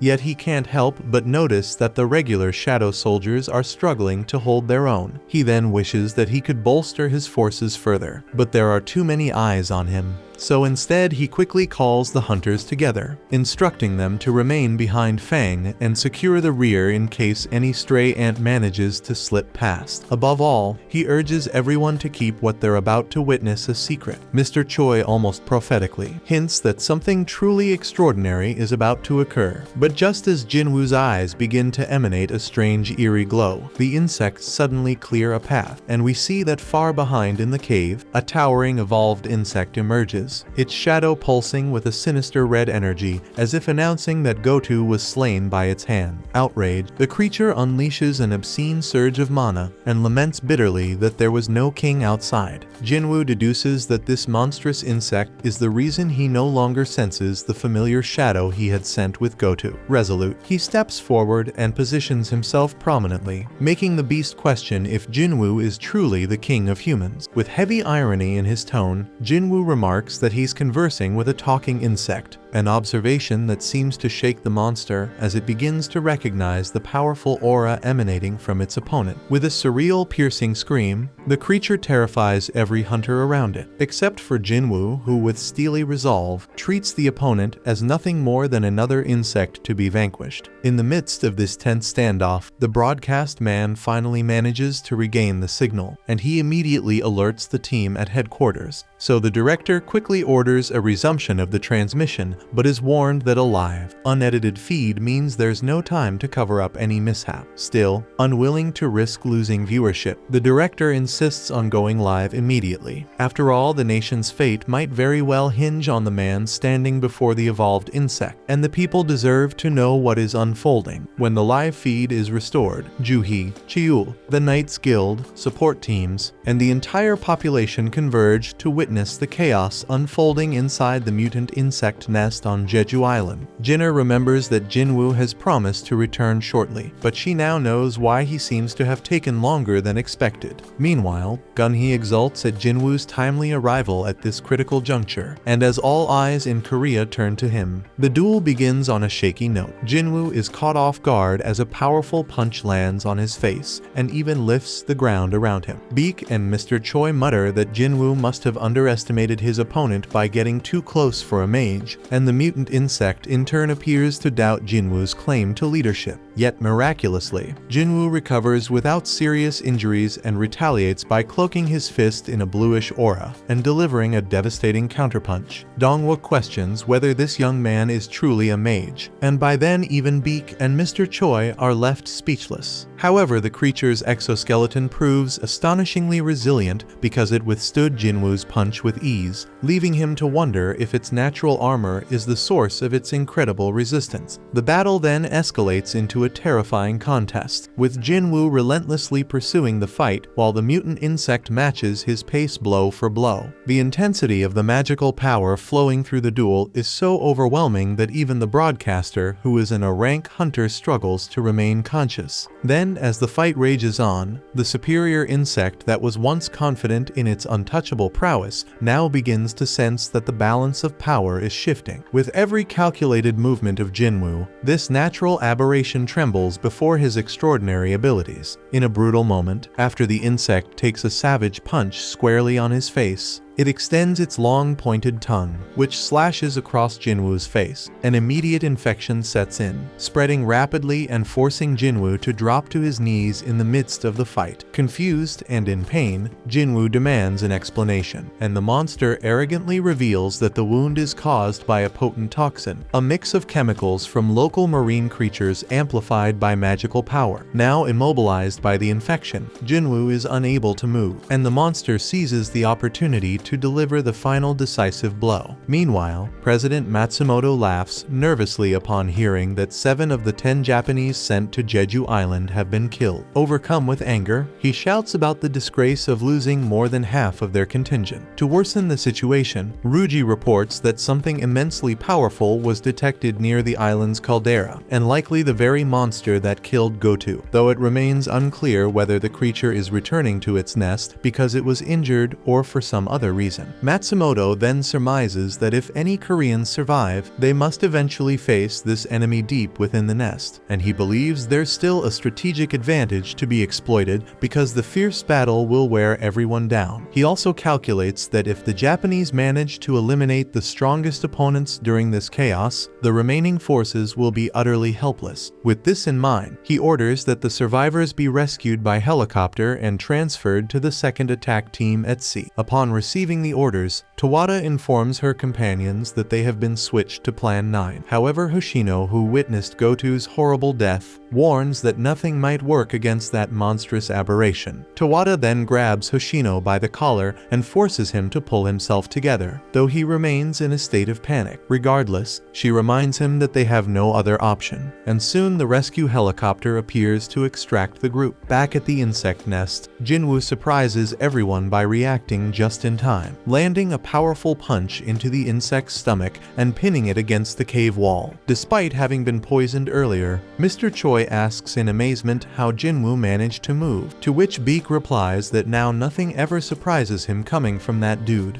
Jin-Woo deduces that the insect had been holding back due to its secret weapon, while his body is being sustained by his detoxification ability, and then his sharp perception allows him to sense his foe's nervousness. Then, as he glances at Chahi, he realizes that her condition is getting worse, so he also becomes nervous because he needs to get to her as soon as possible. He then charges at the enemy with a kick, but the creature easily slips away. Discovering that his venom had no effect, the mutant insect resorted to another trick. In a burst of self-induced energy, it mysteriously enhanced its own power. Unfazed by this sudden boost, Jin-Woo drew his pair of demonic monarch daggers, and the duel erupted with a brutality that surpassed anything seen before. The intensity of the battle tripled, each side wagering more than ever in their desperate need to prevail. Jin-Woo's primary goal was clear: he had to save Chahi fast, while the insect, in its twisted pride, sought to prove itself against the so-called king of humans. In a move that defies expectation, the creature summons ice spears from the ground and launches them at Jin-Woo like deadly projectiles. Though he managed to evade them, the impact of the ice against the ceiling caused a portion of the structure to collapse, escalating the danger of the combat. The insect soon realized that Jin-Woo's speed matched its own, and even more disturbingly, Jin-Woo appeared to be growing faster with every passing moment. In the midst of the clashing blue and red auras, the dazzling display of opposing energies provoked a frenzied reaction in Beak's eyes, who admitted that in all his long years as an S-rank hunter, he had never witnessed such an insane dispute. Seconds blurred into one another as the movements became a chaotic, unintentional choreography. Fueled by rage, Jin-Woo screamed as he landed a ferocious strike against his enemy. The insect, however, recovered with a counterattack as agile and absurd as its previous onslaught. Then, in a critical moment, Jin-Woo saw the monster's claws racing toward his eyes like a quartet of knives. At that instant, his skill-fatal strike spontaneously evolved through this relentless force training, upgrading to a level he later called mutilation. This unexpected surge granted Jin-Woo the power to retaliate decisively. Wielding his infernal daggers, he counterattacked with ruthless efficiency, slicing chunks from the mutant ant's arm and drawing forth its viscous green blood. Seizing the opportunity, Jin-Woo continued his onslaught of mutilations, tearing away fresh pieces of his opponent, determined to subdue it once and for all. The creature then responds by rapidly regenerating its torn flesh and erecting an imposing ice wall between itself and the furious onslaught. With its pride shattered, the insect abandons its defiant stance and flees without any concern for appearing cowardly. Still, Jin-Woo gives chase and delivers a spinning strike from above, forcefully slamming the creature to the ground. He repeats his mutilation techniques relentlessly, ensuring that the enemy is reduced to nothing more than tiny fragments of its former self. True to his promise, the monster is reduced to a pile of severed limbs,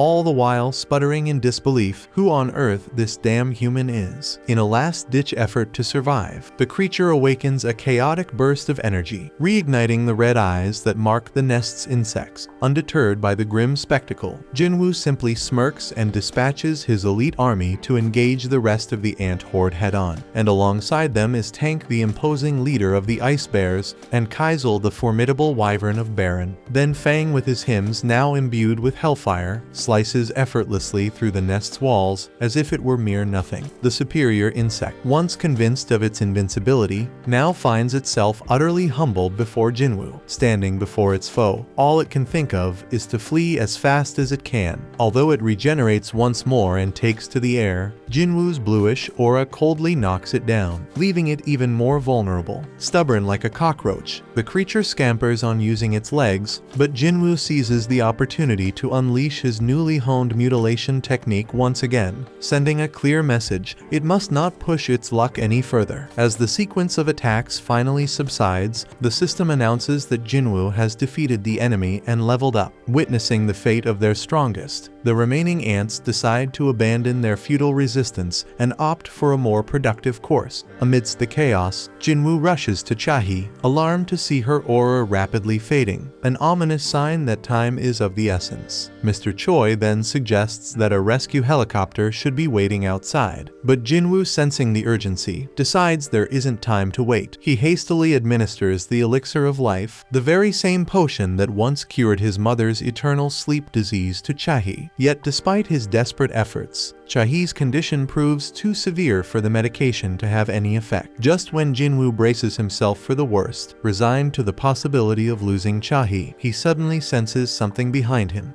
Jin-Woo then barks at the reporter to shut off the camera, warning that if the footage isn't stopped immediately, he'll smash it. The reporter obeys, and Fang then positions Byung-goo's lifeless body right next to Chahi. Concerned, Beak asks Jin-Woo what he plans to do with Byung-goo, but there's no time for an explanation, and without hesitation, Jin-Woo activates his shadow extraction ability and pulls Byung-goo's shadow. Back at sea, the Japanese hunters have returned to their ship, and they mention that they've been ordered to implement Plan Number 9. Hoshino, clearly reluctant to revisit that cursed island, grumbles that they can only consider such a plan because they never actually saw that monster or witnessed how effortlessly it took down Goto. Ruji then chimes in, confirming that the new species is already dead, having been dispatched by a Japanese hunter. Meanwhile, at the ant's nest, Byung-goo begins healing Chahi on his own. The other hunters start to realize that Jin-Woo's unique power isn't about summoning monsters, it's about controlling the dead. Jin-Woo explains that he heard Byung-goo's voice urging him to use his power, and as Byung-goo heals Chahi, Jin-Woo remarks that even in death, he can tell Byung-goo was a kind soul, given that he healed Chahi without any explicit orders. Mr. Choi reflects on why Jin-Woo has been so secretive about his abilities, and concludes that the fiercer the battle he endures, the stronger he will become. Beak knows that Byung-goo's healing power will be a significant asset as Jin-Woo continues his journey as a hunter, but he laments that Byung-goo never truly desired combat, so Beak pleads with Jin-Woo not to send him back to the battlefield. At that moment, Jin-Woo notices that Beak is clinging to his shoulder, just as he did after the Red Gate raid, but this time Beak is requesting help rather than an order. Recognizing the change, Jin-Woo agrees and cancels the shadow extraction.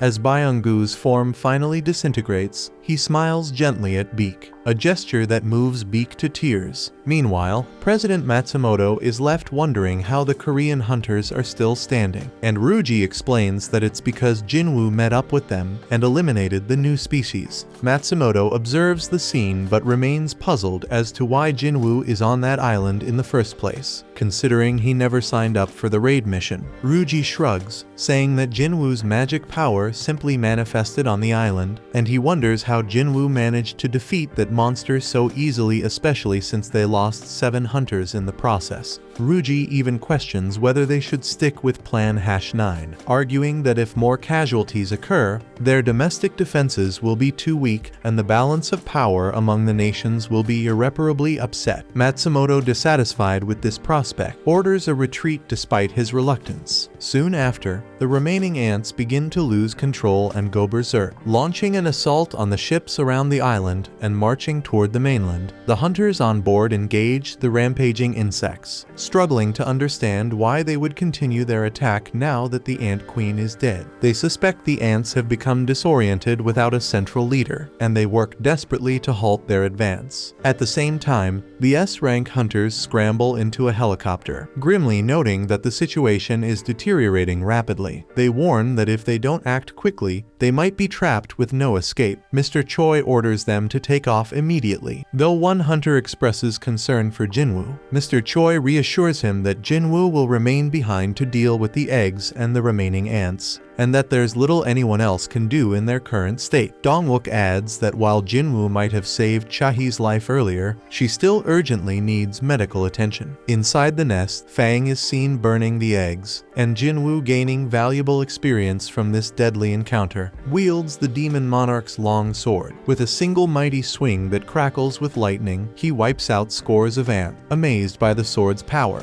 he leaves the rest of the cleanup to his shadow soldiers. As the battle rages on, Jin-Woo's relentless fighting pushes him to level 100. After the skirmish, Jin-Woo approaches the corpse of the Ant King. Even in death, the creature radiates a formidable aura. Determined to claim its power, he extracts its soul and finds himself momentarily plunged into a dark, uncertain void, wondering if the extraction had failed. However, he soon returns to the real world, only to witness the Ant King's shadow making a dramatic, flashy entrance behind him. Jin-Woo then moves on to extract the souls of the remaining ants, when unexpectedly the Ant King's shadow speaks up, asking him to give it a name. Surprised, Jin-Woo wonders why this particular shadow can talk when the others remain silent, and he soon realizes that its ability to speak is because he is a rank general. This is the first time he's encountered a shadow soldier of this level. Curious, he asks if the shadow wishes to follow him, knowing full well that he was responsible for his earlier demise. The shadow replies with a startling revelation: it isn't truly dead. It was reborn through the power of its king, and now its heart overflows with joy, and it vows unwavering loyalty to Jin-Woo. Touched by this, Jin-Woo names the shadow Biru, and then he proceeds to extract the spirits of the other ants. Meanwhile, on the mainland, some of the ants have managed to breach the defensive line at sea. The stationed hunters quickly notice their advance and refuse to let the swarm overrun the coast. A fierce battle ensues, with the hunters taking down ant after ant, though the numbers remain overwhelming. Back at the nest, Jin-Woo watches the desperate struggle against the ants. Biru informs him that roughly 4,000 ants have lost control. Alarmed by the sheer quantity, Jin-Woo orders Biru to reduce their numbers, and he rushes out to handle the situation personally. On the mainland, Song Cheol and his fellow hunters are in the midst of slaying the ants when one of the creatures lunges at him unexpectedly. In a swift move, Biru appears to save Song Cheol by killing the attacking ant. Confused, Song Cheol notices a blue streak of light that effortlessly wipes out the ants, as if they were nothing more than flies. At the same time, Mr. Choi's chopper comes under siege by a swarm of ants. Despite a barrier cast by one of the hunters, Lim and Mr. Choi struggle valiantly to fend off the relentless assault. Knowing that the chopper won't hold much longer, anxiety mounts among the crew as the protective barrier finally shatters and the ants charge. In response, Jin-Woo brandishes his longsword and, while riding his dragon, slices through the onslaught. The sight of his heroic intervention brings relief to everyone, and Jin-Woo concludes that they now have a clear chance to withdraw safely. After the fierce battle, the hunters manage to block most of the fleeing ants, and the local disaster is largely averted. Reports confirm that the S-rank hunters have returned safely, though Chahee had to be rushed straight to the hospital after falling into a coma. Gunhee reflects on the heavy sacrifices made during the fight, but is relieved that they successfully neutralized a threat that could have spilled far beyond the island. This marks the end of the 4th raid on Jeju Island, with the remnants of the ant swarm now seen flying toward Japan. On Japanese waters, several ships had been on standby for the past 2 days. As the fleeing ants approach, they are intercepted by these vessels. One man aboard the ship instructs the mages to prepare for battle, but the captain orders them to hold off. Apparently their hero still wants to stretch his muscles. True to form, the hero emerges, wielding his twin blades to dispatch the ants in one sweeping strike. In a quiet moment of reflection, he admits that he would have relished the challenge of facing the Ant King instead of these lesser minions. Days after the Jeju Island raid, a monument is erected to honor the fallen, drawing many citizens to pay their respects.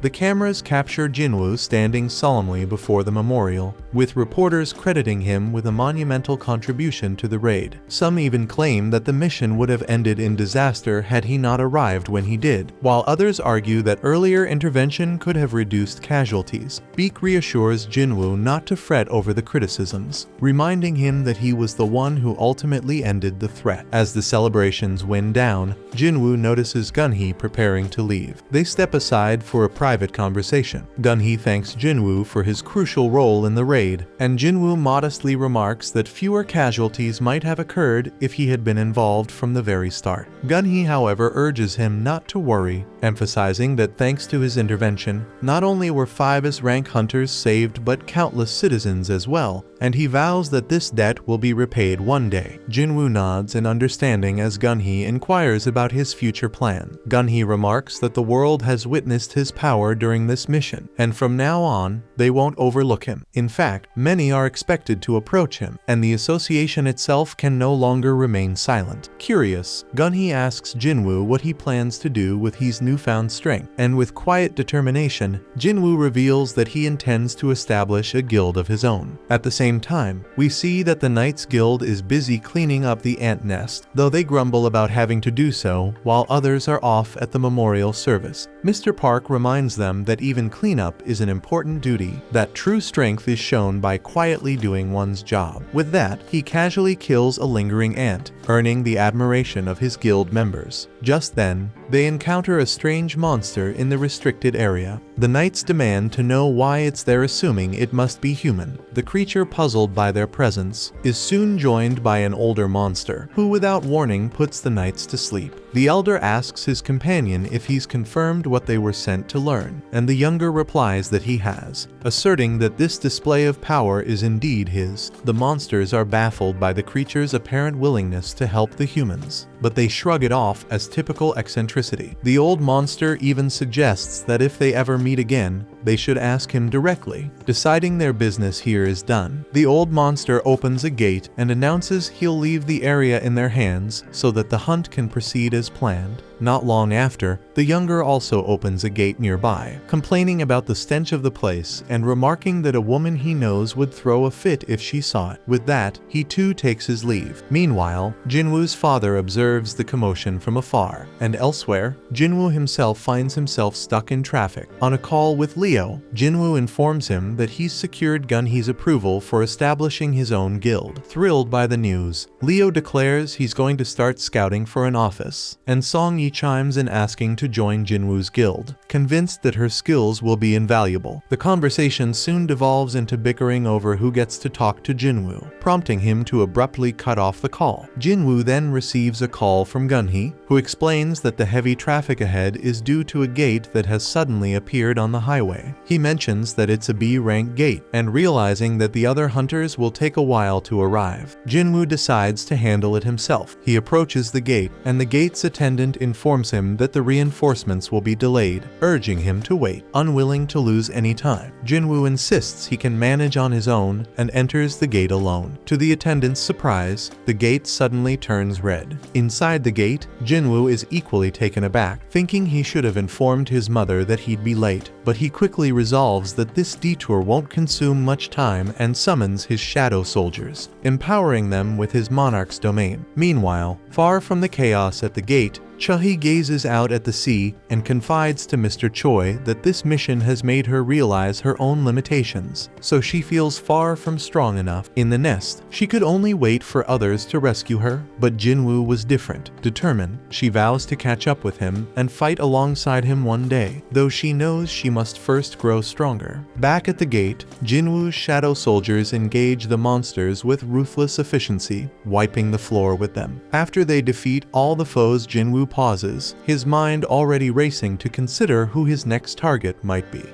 But this is the end of Season 1 of this anime, so don't forget to like and subscribe to help me continue.